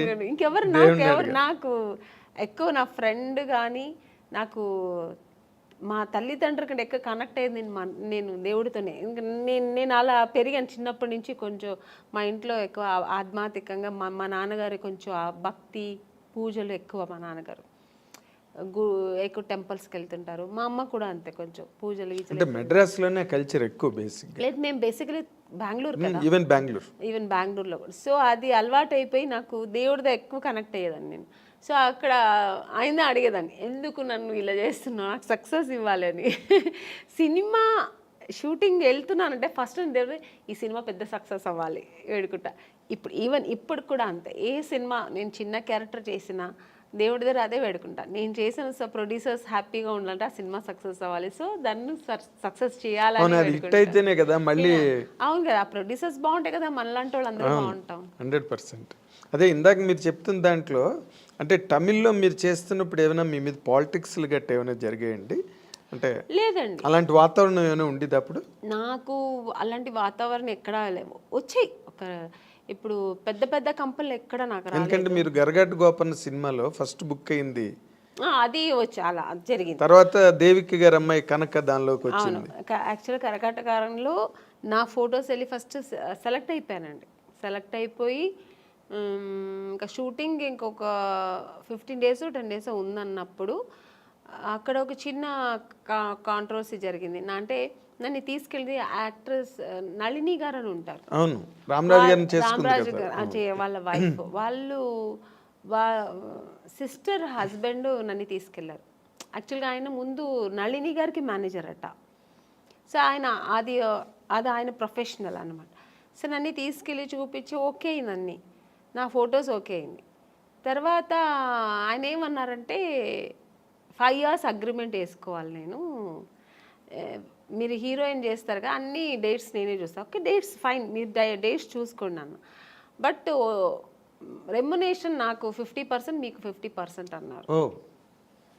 అది నేనైతే ఓకే చెప్పాను. నాకు అప్పుడు అంత హీరోయిన్ అయిపోవాలి, పెద్ద హీరోయిన్ అయిపోవాలి. అక్కడ నాకు డబ్బు ప్రిఫరెన్స్ నేను ఎప్పుడు ఇవ్వను, నాకు తెలియదు కూడా. అది డబ్బు ఇలా చేయొచ్చు, డబ్బు కూడా చాలా ముఖ్యం అనేది ఇప్పుడు తెలుసు, నాకు అప్పుడు తెలియదు.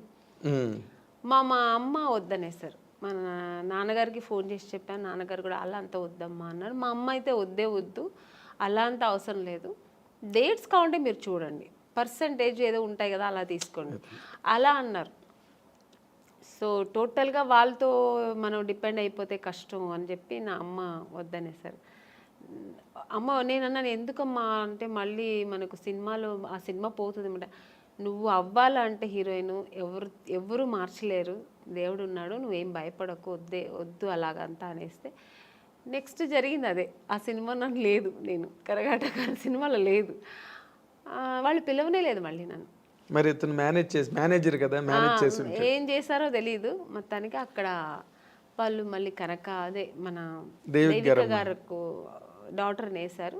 సినిమా కూడా పెద్ద సక్సెస్, చాలా పెద్ద హిట్ అయింది. రామరాజ్కి అప్పుడు ఎంజీఆర్ కున్నంత ఇమేజ్ ఉండేది. ఆవిడ కూడా అమ్మాయి కూడా పెద్ద హీరోయిన్ అయింది.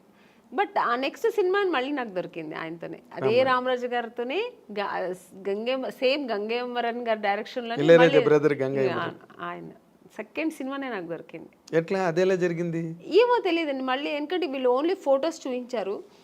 రవి గారు అని పెద్ద స్టిల్ ఫోటోగ్రాఫర్ అండి, రవి అని.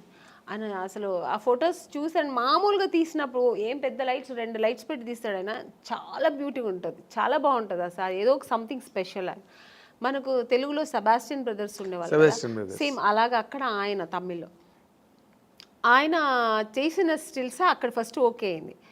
సెకండ్ నేను సెబాస్టియన్ బ్రదర్ ఆఫీస్ వాళ్ళతో ఫొటోస్ తీయాలని వెళ్ళాను. వెళ్తే ఆయన సెబాస్టియన్ బ్రదర్ ఊరికే వాళ్ళ ఆఫీస్ ముందు ఊరికే ఒక 2 ఫోటోలు తీశాడు ఆయన. ఇవేం మేకప్ లేదు, మామూలుగా నేను వెళ్ళాను, ఫొటోస్ తీస్తే ఆ ఫోటో నాకు ఇచ్చారనమాట. అది ఎవరు చూసినా అమలా గారులా ఉన్నారు, ఇలా ఉన్నారు, అలా అంటే ఒక ఆర్టిస్ట్లా ఉండేది. మేకప్ లేదు, ఏమీ లేదు, చాలా బాగుండింది, ఇంత బ్యూటీ ఉండింది. ఆ ఫొటోస్ ఎలాగో మేనేజర్ తీసుకెళ్ళి గంగేంబ్రన్ వాళ్ళకి, మీకు తమిళ్లో ఎక్కువ కొంచెం న్యాచురల్ ఇష్టపడతారు, అవును అవును, ఓవర్ మేకప్ కలర్ మేకప్లు కూడా ఎక్కువ ఉండదు. ఆయనకి చాలా నచ్చింది ఆ ఫోటో. మళ్ళీ ఆ అమ్మాయి ఈ అమ్మాయి అనుకున్నారా లేదు ఏమి జరిగిందో, ఆ ఫోటో చూస్తే ఆయన వెంటనే పిలిచి మాట్లాడి ఆ సినిమాకు అవకాశం ఇచ్చారు హీరోయిన్గా. సో అక్కడ హీరోయిన్ అయిన తర్వాత ఇక్కడికి వచ్చారు మీరు? అవును, హీరోయిన్ చేస్తున్నాను, అది ఇంకా సగంలో ఉంది షూట్.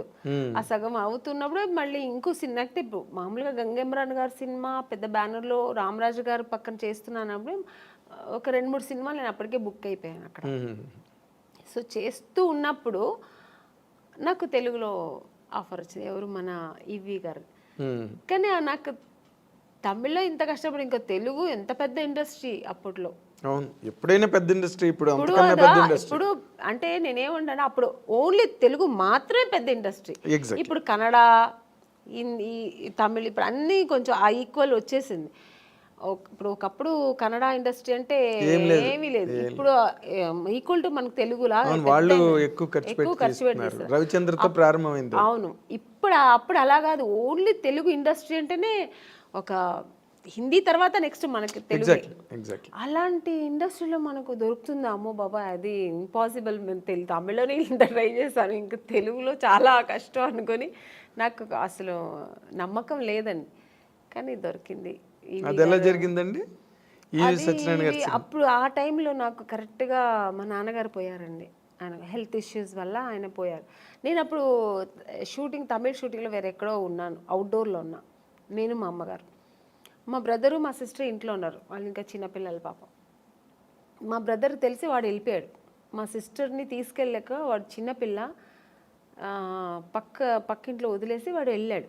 నాకు కబురు చేశారు, అప్పట్లో మీకు సెల్ ఫోన్ అవన్నీ లేదు, ఏమీ లేదు, ఫోన్ ఉంది, హోటల్కి ఫోన్ ఉంది, హోటల్కి ఇన్ఫార్మ్ చేస్తున్నారు వాళ్ళు. రిసెప్షన్ వాళ్ళు చెప్పారు, ఎవరి దగ్గర చెప్పారు, ప్రొడ్యూసర్తో చెప్పారు. నేను షూట్లో ఉన్నా, నేను మా అమ్మ షూట్లో ఉన్నాము. ప్రొడ్యూసర్ ఏంటంటే అది క్లైమాక్స్ సీన్, అది ఆల్ ఆర్టిస్ట్ కాంబినేషన్. చెప్తే ఈ అమ్మాయి ఈరోజే వెళ్ళిపోతుంది, నెక్స్ట్ డే మనకు షూటింగ్ కష్టం అయిపోతుందని ఆయన ఏం చేశారు, చెప్పలేదు. ఏదో మీ నాన్నగారు సీరియస్ అంట అని చెప్పారు, అంతే, పోయారని చెప్పనే లేదు మాకు. నేను సీరియస్ అంటే నాన్నగారు కొంచెం హెల్త్ ఇష్యూస్ ఉంది కదా సార్, అప్పుడు కొంచెం భయపడ్డాను. కానీ సార్ ఏమైందంటే ఫోన్ అక్కడి నుంచి ఇక్కడ బెంగళూరు చేసే మా నాన్నగారు ఉన్న చోటు చేస్తే కనెక్ట్ అవ్వట్లేదు. సరే అని చెప్పి నేనేం చేశాను, నువ్వు నెక్స్ట్ డే మళ్ళీ మా బ్రదర్ ఫోన్ చేసి కొంచెం ఏదో ప్రెషర్ ఇచ్చినప్పుడు నెక్స్ట్ డే మార్నింగ్ చెప్తున్నాడు ఆయన, ఇలా నాన్నగారు ప్రాబ్లం ఉన్నారు, పోయారు అన్నట్టుగా. ఓ ఇంకా అంతే, నేను ఇంకా నిలవలేదు, ఆగలేదు. ఈవినింగ్ ఫ్లైట్కి బయలుదేరి వచ్చాము, చెన్నై డైరెక్ట్ బెంగళూరుకి వెళ్ళలేదు, చెన్నైకి వచ్చి వెళ్దాము అని వచ్చే లోపల ఇక్కడ మా బ్రదరు వాడు ఫినిష్ చేసుకుని వచ్చేసాడు. అప్పటికి నాన్నగారు అన్ని కార్యాలు చేసుకుని ఇంటికి వచ్చి ఆడ అక్కడ వస్తున్నాడు, మేము వస్తున్నాం. నాకు అసలు తెలియదు కదా, బయలుదేరప్పుడు చెప్తున్నారు వాళ్ళు. అదే మీ సినిమా యాక్టర్స్ జీవితంలో ఇలాంటి డ్రామాటిక్ సిచ్యువేషన్స్ అది నేను ఎప్పుడు మర్చిపోలేని సిచ్యువేషన్. ఎందుకంటే వాళ్ళు ఏం అనలేదు, ఎందుకంటే వాళ్ళ సిచ్యువేషన్ ఏంటంటే నేను కొత్త అమ్మాయి, వాళ్ళు చెప్తే ఈ అమ్మాయికి వెళ్ళిపోతే ఈ అమ్మాయి కోసం పెద్ద పెద్ద ఆర్టిస్ట్ అందరూ కాంబినేషన్ మిస్ అవుతుంది, వాళ్ళ ప్రాబ్లమ్స్. అది నా ప్రాబ్లం ఏంటి, మా నాన్నగారు పోయారు, నాకు తెలియదు విషయం. ఇలా ఒక సిచ్యువేషన్ నేను అలా అప్పుడు ఎదుర్కోవాల్సి వచ్చింది.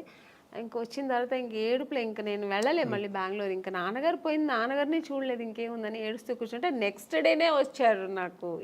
ఆ టైంలో వచ్చింది ఆఫర్, మేడం ఇలా నేను ఊర్లో ఉన్నప్పుడే ఫోన్ చేశారు వాళ్ళు, ఇలా ఉంది అని చెప్పి ఫోన్ చేసి హోటల్కి ఫోన్ చేసి చెప్తే వస్తామండి, ఇట్లా వచ్చిన నేను కలుద్దాం అన్నా. నాన్నగారు విషయం జరిగిన తర్వాత నేను టోటల్గా మర్చిపోయాను. లేదండి నేను రాలేదు, మా నాన్నగారు వెళ్ళిపోయారు, మనసు బాగాలేదు, పైగా ఇప్పుడు చాలా డల్గా ఉన్నాను, మామూలుగా మంచిగా వచ్చినప్పుడే నన్ను సెలెక్ట్ అవును, ఇంక ఈ టైంలో నేను సెలెక్ట్ అవుతామని మనసులో నేను అనుకుని నేను రానండి, ఇప్పుడు బాగుండేది కూడా వస్తే, నా ఫేస్ వేరే డల్గా ఏడ్చి అని చెప్పా. లేదమ్మా డైరెక్టర్ గారు ఫొటోస్ చూసి చాలా, ఫొటోస్ ఎప్పుడు బాగానే ఉందంటారండి, డైరెక్ట్గా చూస్తే వద్దంటారు ఎందుకు, ఫస్ట్ మళ్ళీ తెలుగులో మంచి ఆఫర్ మళ్ళీ అక్కడ నుంచి ఫెయిల్యూర్ అయింది తెలుసా, నాకు ఇది జరిగేది ఇదే, ఎందుకు మళ్ళీ వచ్చి వేస్ట్గా ట్రై చేయడం ఎందుకు, పైగా అంతకంటే మెయిన్ మా నాన్నగారు పోయారు, నాకు ఆ టైంలో అవేమి నాకు గుర్తు వెళ్ళాలి పోవాలని. మా అమ్మ ఏం చెప్పారంటే నువ్వు వెళ్ళమ్మా, ఎందుకు పిలుస్తున్నారు, నాన్నగారు బ్లెస్సింగ్స్ ఉంటుంది, సినిమా దొరుకుతుంది, ఏం అలా అనుకోకు, వెళ్ళు నువ్వు డ్రెస్ అవ్వు అని చెప్తే అప్పటికప్పుడు వెళ్ళి డ్రెస్ అప్ అయ్యి వెళ్ళాను. బట్ డైరెక్టర్ గారు ఈవీ గారికి చెప్పారు, వీళ్ళు నాన్నగారు పోయారు, అమ్మాయి పాప చాలా ఇబ్బందిలో ఉంది, డిప్రెషన్లో ఉందంటే వచ్చిందరు చూసారు. ఆయనకు కూడా ఒక చిన్న షాక్ వచ్చింది, ఈ అమ్మాయి అన్నట్టుగా చూసి, ఎందుకంటే ఫొటోస్లో ఇంత అంటే చిన్న మేకప్ అవి ఉంటాయి కదా ఫోటోల్లో, బాగా మేకప్, ఇప్పుడు రెగ్యులర్ మేకప్ ఉంటుంది, రెగ్యులర్ మేకప్ ఉంటుంది కదా సార్, డిఫరెంట్ కాస్ట్యూమ్స్ వేసుకొని ఉంటాం, ఒక్కొక్క కాస్ట్యూమ్స్లో ఒక్కొక్క అందం ఉంటుంది. మనం మామూలుగా ఒక డ్రెస్ వేసుకుని వెళ్ళాను, పైగా మా నాన్నగారు పోయారు, నాకు పెద్ద లిప్స్టిక్ కూడా వేసుకోలే, నేను ఒక ఏదో విరక్తిలాగా వెళ్ళాను, నేను ఏముంది నాన్నగారే పోయారు అన్నట్టుగా ఆ టైంలో వెళ్తే డైరెక్టర్ గారు ఏం చేస్తారు, సరే మనం ఒక వీడియో టెస్ట్ చేసేద్దామని ఇమీడియట్గా అప్పటికప్పుడే ఒక మేకప్ వేసి టెస్ట్ చేశారు. అప్పట్లో వీడియో టెస్ట్ చేశారు, ఆడిషన్ చేశారు ఆయన, అప్పుడు 100% ఓకే, ఇమ్మీడియట్గా అడ్వాన్స్ ఇచ్చి. నాకు తెలుసు మీరు సెలెక్ట్ అవ్వడం, ఆ సినిమా అంతా జరగడం, ఆ దుఃఖంలో కూడా ఒక మంచి ఆ సంతోషాన్ని ఎలా సెలబ్రేట్ చేసుకోవాలని కూడా నాన్నగారు పేరు, బట్ నిజంగా ఆయన ఆశీస్సులు, ఆయన బ్లెస్సింగ్స్, దేవుడు బ్లెస్సింగ్స్, ఆ సినిమా దొరికింది నాకు. సినిమా అది కూడా మంచి హిట్ అయింది కూడా. అక్కడి నుంచి నా లైఫ్ తమిళకి దూరం అయిపోయాను, ఇంకా అటు చూడలేదు, ఇంకా ఫుల్ నా తెలుగు ఇండస్ట్రీలో స్థిరపడడం, ఇంకా తెలుగు ప్రేక్షకులు దీని దగ్గర అవ్వడం, మంచి సినిమాలు చేయడం. జమ్ములకి పంపిన తర్వాత ఇమీడియట్ గా మీకు ఆఫర్లు అవి ఎలాగ వచ్చాయండి? చేస్తున్నప్పుడే రేపటి రౌడీని ఒక సినిమా చేశాను, తమిళ్లో రెహమాన్ అని ఒక హీరో ఉంటారు, రఘు లక్ష్మి గారు దాంట్లో లీడ్ రోల్ చేశారు, నాకు అత్తగారు రోల్, అలా మంచి క్యారెక్టర్, అందులో కూడా హీరోయిన్ రోల్. సో ఆ సినిమా చేసిన, ఈ సినిమా రిలీజ్ అయిన తర్వాత ఆ సినిమా రిలీజ్ అయింది, బట్ యావరేజ్ పోయింది. తర్వాత మిస్టర్ పెళ్ళాం ఇలాగా, ఇంకా అక్కడి నుంచి మొత్తం మిస్టర్ పెళ్ళాం రిలీజ్ అయిన తర్వాత అవార్డు వచ్చింది అనుకోకుండా, ఒక మంచి ఆర్టిస్ట్, అంటే చాలా పెద్ద హీరోయిన్ అయిపోయారు మీరు మిస్టర్ పెళ్ళాం తర్వాత. ఎందుకంటే ఆ సినిమా హిట్ అవడం, రాజేంద్ర ప్రసాద్ గారి కాంబినేషన్, అవతల బాపు గారు డైరెక్టర్. సో అక్కడి నుంచి నాకు నా లైఫ్ కెరియర్ టోటల్గా నేను అనుకున్నది అలా జరిగిందనమాట. అదే నాన్నగారే చూడలేకపోయాను. ఆ టైంలో మా నాన్నగారు నేను హీరోయిన్ అవ్వాలని నాన్నగారు వద్దన్నారు. తర్వాత నాన్నగారు లేదు నువ్వు చేస్తావు, నీకు ఆ కెపాసిటీ ఉంది, నీకు ఇంట్రెస్ట్ ఉంది అని నాన్నగారు అప్రోచ్ చేసినప్పుడేమో నాన్నగారు లేరు చూడ్డానికి. అదన్నీ కొంచెం ఆ టైంలో బాధ అనిపించింది. తర్వాత ఇంక బాధపడడానికి కూడా టైం లేదు, ఆలోచనలే. ఆయన బ్లెస్సింగ్స్ అలాగే ఉంది, దేవుడి బ్లెస్సింగ్స్తో నేను అలా ట్రావెల్ అయ్యాను. కానీ గొప్ప విషయం ఏంటంటే, గొప్ప విషయం అని కాదు, but you have to tell that ఇండస్ట్రీలో అడుగుపెట్టినప్పటికీ అసలు బొమ్మల కొలువులా ఉన్నారు హీరోయిన్స్ అందరూ. ఎంతమంది ఉండాలో సినిమా ఇండస్ట్రీలో అంత ఆ నెంబర్ ఆఫ్ హీరోయిన్స్ మళ్ళీ రిపీట్ అవ్వలేదండి, అంత నెంబర్. నాకు తెలియదండి. You can just think. ఓ పక్కన శ్రీదేవి గారి దగ్గర నుంచి మొదలెడితే విజయశాంతి గారు, రాధ, సుహాసిని, భానుప్రియ, మనోచిత్ర అని ఇంకో హీరోయిన్, వరుస హీరోయిన్లు. ఇంకొంచెం ముందుకు వస్తే సౌందర్య, నగ్మ, రోజా, కనక అవతల తమిళ్లో. ఇలాగా ఒక మినిమం ఒక 25 మంది హీరోయిన్స్ బెంగళూరు నుంచి కానీ, తమిళ్, తెలుగు. అది ఆ టైంలో అసలు మీకు అవకాశాలు రావడం అన్నది మీకు ఎలాగ అసలు జరిగిందండి? అది మిరాకల్ అని చెప్పాలా? మిరాకల్ కాదండి, అది దేవుడు బ్లెస్సింగ్స్. ఎందుకంటే నేను ఎక్కువ దేవుడు నమ్ముతాను. జాతకాలు కూడా నమ్ముతారు? లేదండి, జాతకాలంతా నేను నమ్మను. నాకు ఒక్కటి దేవుడు లేకుండా ఏమీ జరగదు, ఆయన అనుకుంటేనే అన్ని జరుగుతుంది అని ఒక నమ్మకం ఎక్కువ, భగవంతుడి మీద ఎక్కువ నమ్మకం. అలాగే నాన్నగారు బ్లెస్సింగ్స్ నా మీద ఎక్కువ ఉంటుంది ఎప్పుడు. ఎందుకంటే నేను ఎక్కువ నాన్న అంటే చాలా ఇష్టం నాకు. ఆడపిల్లలకి సాధారణంగా తండ్రి ఎందుకంటే అమ్మ మీద ప్రేమ లేదని కాదు, ఎక్కువ ఆ నాన్నగారితో గారాభంగా ఉండేదాన్ని. సో అందుకని ఫస్ట్ హీరో నాన్నే కదా ఆడపిల్ల. అందుకని ఇప్పుడు మా నాన్నగారికి ఇంట్లో ఉన్నప్పుడు ఆయనకి దీపం పెట్టకుండా ఉన్నాను, రోజు ఆయనకి దీపం పెడతాను. దేవుడికి అంతే, ఆయన ప్రార్థన లేకుండా ఒక్కరోజు కూడా ఉండదు. పూజ ఒకవేళ చేయకపోయినా దేవుడిని తలుచుకోకుండా ఒక్క రోజు కూడా ఉన్నాను. సో ఆ దేవుడు బ్లెస్సింగ్స్ నాకు ఎక్కువ అని నేను అనుకుంటున్నా, నా నమ్మకం అది. మీ టాలెంట్ కాదు, సెకండ్ అది. ఇప్పుడు నాలాగా టాలెంట్ ఎంతమందికి లేదండి. ఎవరు వచ్చేప్పుడు టాలెంట్తోనే వస్తారు. చాలా టాలెంట్ చేసుకుని నేను చెయ్యాలి, బాగా చేయాలి అని ఒక అంబిషన్తో వస్తారు. అందరూ సక్సెస్ అవ్వరు కదా. అవును, అది కరెక్ట్. డెస్టినీ అన్నది ఒకటి ఉంటుంది. అది సక్సెస్ అవ్వాలంటే దేవుడి బ్లెస్సింగ్స్ లేకపోతే ఇంపాసిబుల్ అని నా నమ్మకం. నేను అందరినీ అనట్లేదు, నా నమ్మకం అయితే అది. అదేలేండి. అయితే ఇప్పుడు మీరు జరగదేమో అనేది కూడా జరిగిపోతుంది అనేది దేవుడిని ప్రార్థిస్తే జరుగుతుంది అనే నమ్మకం నాకు. ఒక నమ్మకం, మీకు ఒక నమ్మకం. అయితే ఇప్పుడు మీరు ఇందాక చెప్పినట్టుగా ఇంతమంది హీరోయిన్లు, పెద్ద సర్కిల్ ఆఫ్ హీరోయిన్స్ మధ్యలో ఆమని గారు కెరీర్ స్టార్ట్ అయినప్పుడు కానీ మీరు చెప్పినప్పుడు మీనా, రోజా గారు, అవును, రమ్యకృష్ణ గారు, సౌందర్య వీళ్ళందరూ మీరు చూస్తే ఎంత పెద్ద పెద్ద హీరోయిన్స్ మధ్యలో నేను కూడా ఉన్నానంటే అది ఓన్లీ నా టాలెంట్ ఒకటే కాదు, దేవుడి బ్లెస్సింగ్స్ కూడా. నేను కూడా అంటే అసలు వాళ్ళకి వచ్చిన కన్నా మంచి మాస్టర్ పీస్ ఇట్లు మీకు వచ్చాయి. ఒక మిస్టర్ పెళ్ళం కానీ, ఒక శుభలగ్నం, మంచి క్యారెక్టర్స్ చేశాను నేను.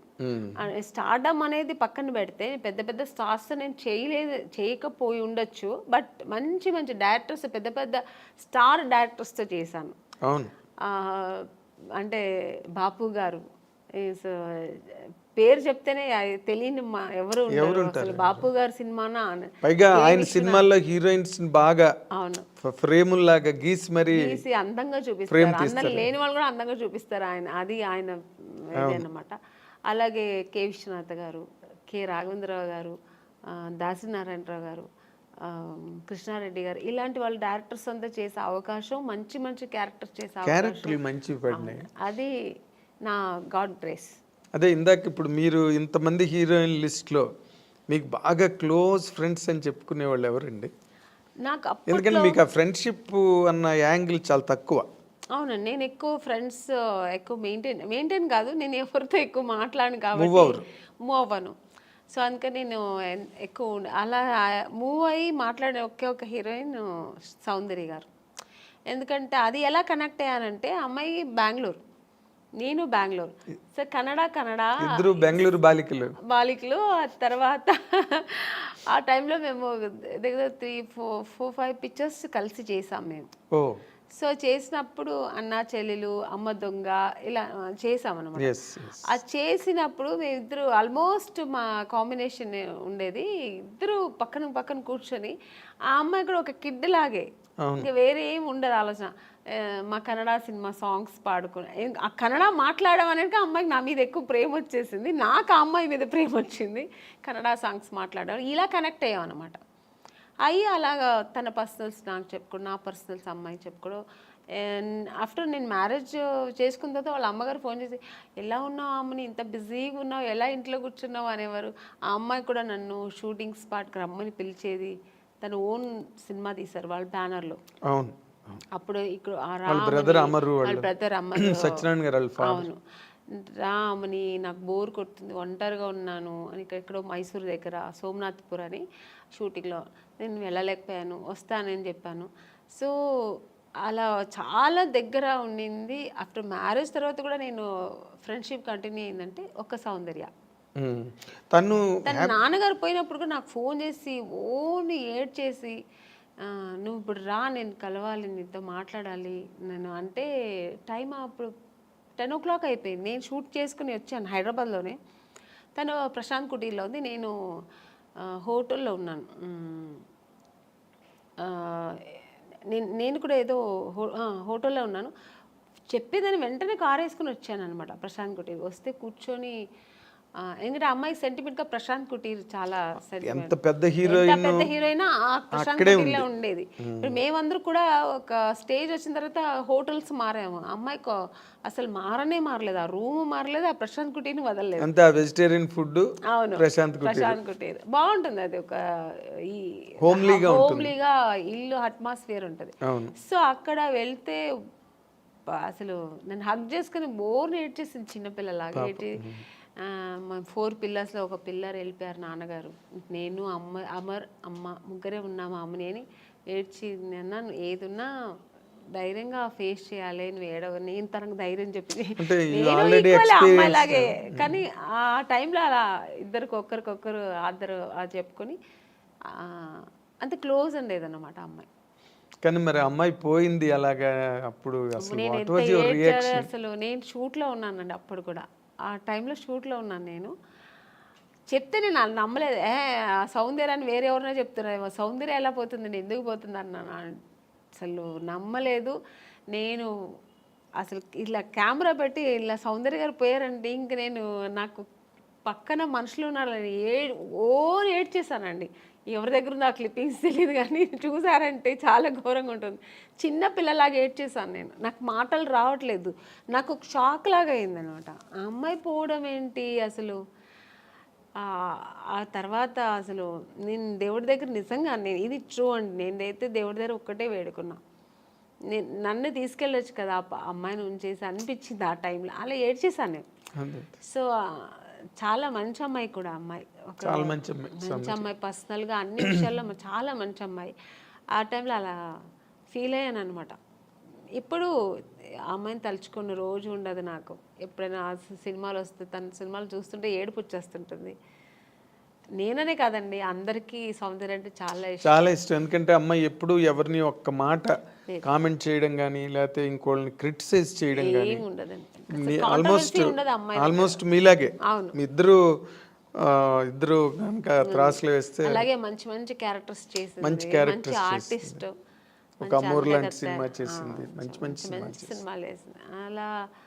కానీ అమ్మాయి ఒక మంచి లైఫ్ చూడలేకపోయింది కదా అనిపించింది. వాస్ షీ హ్యాపీ అండి బిఫోర్ మ్యారేజ్ ఆల్సో? హ్యాపీ అండి అమ్మాయి చల్లిమ. యాక్చువల్గా అమ్మాయికి అలా ఉండడం ఇష్టం, సినిమా ఇంట్రెస్ట్ తక్కువ అండి. తను నాన్నగారు చెప్పారని హీరోయిన్ అయింది కానీ తర్వాత తనకి ఇంట్రెస్ట్ వచ్చి తర్వాత చేసింది, అది వేరు. తన ఇష్టం ఏంటంటే మామూలు మన ఒక లైఫ్ ఉంది కదా, మ్యారేజ్ చేసుకోవాలి, మనం మామూలు ఒక సామాన్య మనుషులాగా ఉండాలని, హౌస్ వైఫ్ లాగా మన అందరిలా ఉండాలని చాలా ఇష్టపడేది నాకు తెలుసు అమ్మాయి. అలాంటి ఒక లైఫ్ ఆ అమ్మాయి అనుభవించకుండా వెళ్ళిపోయింది. సినిమాలో ఒక అంత ఎదిగిన అమ్మాయి ఒక పర్సనల్ లైఫ్ అనుభవించకుండా వెళ్ళిపోయింది అనేది తలుచుకుంటే చాలా బాధ. అదే జగపతి బాబుని చేసుకుంటుందని ఒక టైంలో లేదండి, అసలు ఆ జగపతి బాబు గారికి ఆ థాట్ లేదు. ఆయనకు ఆల్రెడీ మ్యారేజ్ అయ్యి పిల్లలు ఉన్నారు, ఆయన అలా లేదు. జగపతి బాబు గారికి సౌందర్య అంటే రెస్పెక్ట్, అట్ ఎ టైం ఆయనకు చాలా ఇష్టం కూడా అమ్మాయి అంటే. ఆర్టిస్ట్గా మంచి ఆర్టిస్టు, వాళ్ళు బ్యానర్లో చాలా చేసిన సినిమా 2-3 సినిమాలు ఏదో చేసింది అనుకో. సో అంతే తప్ప అలాంటివి లేదు. సౌందర్యకైతే అసలు ఆ థాటే లేదండి, అస్సలు లేదు. మీకు ఆ థాట్ ఉంటే అమ్మాయి, ఎందుకంటే వాళ్ళ అన్నగారు చెప్పిన అమ్మాయి అబ్బాయిని పెళ్లి చేసుకుంటుంది. వాళ్ళ అన్నగారు చెప్పారని అమ్మాయి చేసుకుంది. వాళ్ళ అన్నగారు చెప్పి ఏ మాట, నాన్నగారు ఉన్నంత వరకు నాన్నగారు మాట వినేది. చిన్నపిల్లలాగే అండి వాళ్ళ ఇంట్లో. నెక్స్ట్ అమ్మకి కూతురులాగే ఉండేది తప్ప చెల్లెలాగా ఉండేది కాదు. అవును, అమ్మారు ఏం చెప్తే అది వినేది. అమ్మరే అంత డెసిషన్ అంతా కూడా ఎప్పుడు కూడా. అలాంటి అన్నప్పుడు ఇంకా జగపతి బాబు గారి మీద అలాంటి అసలు అదంతా ఊరికి అప్పుడంతా ఇండస్ట్రీ అంతా విపరీతంగా మాట్లాడుకున్నారు. లేదండి, మీ చెవిలో పడిందో లేదో నాకు తెలియదు, తెలుసు నాకు కూడా, బట్ లేదు అలాంటి లేదు. ఆ అమ్మాయికి లేదు, జగపతి బాబు గారికి కూడా లేదు అలాంటి. ఆయన అసలు అందరితో బాగా క్లోజ్ గా మాట్లాడతారు, అలాగే ఆ అమ్మాయితో కూడా ఉండేవారు అనమాట. కాకపోతే అంటే ఎక్కువ సినిమాలు కలిసి చేశారు, అందుకని అలా వచ్చింది అది. వాళ్ళిద్దరూ కొంచెం ఒక 4-5 సినిమాలు కలిసి చేశారు ఆ టైంలో. అవును. తర్వాత ఇప్పుడు క్వైట్ కాంట్రాస్ట్ రోజా గారు. అవును, మామూలు ఆటం బాంబు. నిజంగా గర్వంగా ఉందండి. ఎందుకంటే మా ఇండస్ట్రీలో ఒక హీరోయిన్ ఒక పొలిటీషియన్లో వెళ్ళి అలా గట్స్గా మాట్లాడడం నిజంగా కదా. కాదు, పాలిటిక్స్లోకి రమ్మని ఎప్పుడు అడగలేదు ఆవిడ మిమ్మల్ని? నన్ను లేదండి. అంటే రోజా గారు నాకు బాగా క్లోజే. అంటే సౌందర్య ఫ్రెండ్షిప్ వేరు. ఇప్పుడు రోజా గారు ఎలా అంటే సెట్లో ఉన్నంత వరకు చాలా బాగా మాట్లాడారు. మీరు ఇప్పుడు కూర్చుని ఉన్నంతసేపు క్లోజ్గా ఉంటారు, తర్వాత ఇంకా వాళ్ళ పనులు వాళ్ళకి, మా పనులు మనకి, అలా ఉంటారు ఆవిడ. ఆ ఫ్రెండ్షిప్ని అలా కంటిన్యూ చేయరు అనమాట. ఇప్పుడు అదే మళ్ళీ ఇళ్ళకెళ్ళి ఫోన్లు మాట్లాడుకోవడం కానీ, ఎలా ఉన్నావు, మళ్ళీ మెసేజ్లు, ఇప్పుడంతా ఫోన్లు వచ్చాయి, మెసేజ్లు పెట్టడం కానీ నేను పెడుతూ ఉంటాను, గుడ్ మార్నింగ్ మెసేజ్లు అన్నీ.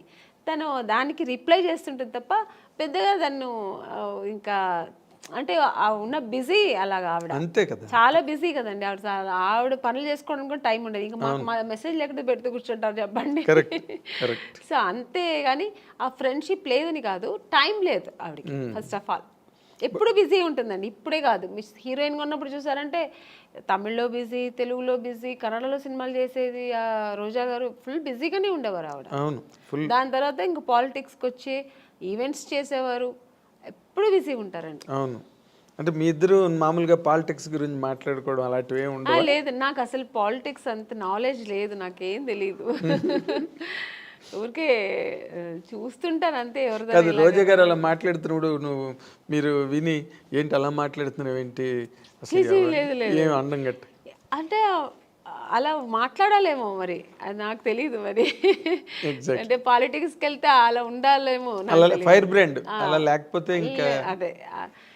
ఇప్పుడు మన సినిమాలో మనం నటించడం ఎలాగో అలాగా అలా మాట్లాడడం అదొక నటన. ఎగ్జాక్ట్లీ, అదొక పాత్ర పోషణ. నటన అనడం కన్నా అదొక క్యారెక్టర్, దాన్ని పోషించాలి అక్కడ. అయితే మీ కెరీర్లో ఫస్ట్ ఇన్నింగ్స్ అంతా బాగా సక్సెస్ఫుల్గా ఉన్నారు, సెకండ్ ఇన్నింగ్స్లో కూడా కంఫర్టబుల్గా ఉన్నారు. మీకంటూ అసంతృప్తులు ఏం లేవండి కెరీర్లో ఇన్ జనరల్గా? అంటే మనిషి అన్న వాళ్ళకి మనం ఎంత సక్సెస్ఫుల్గా ఉన్న కెరీర్లో కొన్ని ఎక్కడో తెలియని పాయింట్లో కొన్ని డిసాటిస్ఫాక్షన్స్ అలా మిగిలిపోతాయి. అలాంటివి ఏమైనా ఉన్నాయా? లేదు, ఐఎమ్ హ్యాపీ అండి, కంప్లీట్లీ. నేను హీరోయిన్ అవ్వాలనుకున్నా, అయ్యాను. నేను అనుకోకున్న పాత్రలన్నీ నేను చేశాను. ఇప్పటికీ శుభలగ్నం అంటే శుభలగ్నం, మావి చిగురు, శుభ సంకల్పం, మిస్టర్ పెళ్ళాం, ఇలాంటి సినిమాలన్నీ చేస్తానని నేను ఎప్పుడు లైఫ్లో అనుకోలే. మామూలుగా హీరోయిన్స్ అంటే ఏంటి, 4 సాంగ్స్ ఉంటాయి, హీరో పక్కన రెయిన్ సాంగ్ ఒకటి ఉంటుంది, స్విమ్ సూట్ ఒకటి ఉంటుంది, సీషోర్ సాంగ్ ఒకటి ఉంటుంది, మళ్ళీ ఏదో రొమాన్స్ ఉంటుంది, ఇలాగే అనుకుంటాం కదా. అలా కాకుండా ఇప్పుడున్న జనరేషన్ కూడా, మేడం మీరు ఆ సినిమా చేశారు కదా, చాలా బాగుంటుంది మేడం, మొగుడిని నమ్మేస్తారు కదా, శుభలగ్నం మేడం, క్లాసిక్స్ కదా అవి, క్లాసిక్స్, మిస్టర్ పెళ్ళాం, ఇలాంటి సినిమాలు కమల్ హాసన్ గారు చేశారు కదండి. మొన్న ఎప్పుడు చెన్నైలో షాపింగ్ వెళ్ళానండి. ఆ షాపింగ్ ఓనర్ వచ్చి తెలుగు ఆయన. ఫస్ట్ నేను ఏదో మేకప్ థింగ్స్ వెతుకుతున్నాను, మీరు మేకప్ ఆర్టిస్ట్ అండి అన్నారు. అండ్ నేను మామూలు వితౌట్ మేకప్లో వెళ్ళాను. నేను మేకప్ ఆర్టిస్ట్ కాదండి, నాకు మేకప్ థింగ్స్ అంటే. తర్వాత ఆయన కొంచెంసేపు అయిన తర్వాత కాసేపు తర్వాత ఆయన గుర్తుపెట్టాడు, మీరు ఆమ్ని గారు కదండి. బాబాయ్ ఏంటండి ఇలా సన్నబడిపోయారు అన్నారు. సన్నగా ఉంటేనే అండి మళ్ళీ ఛాన్స్ దొరుకుతాయి, లేదంటే దొరకదు, లావ్ అయిపోతే ఎలాగా అన్నాను.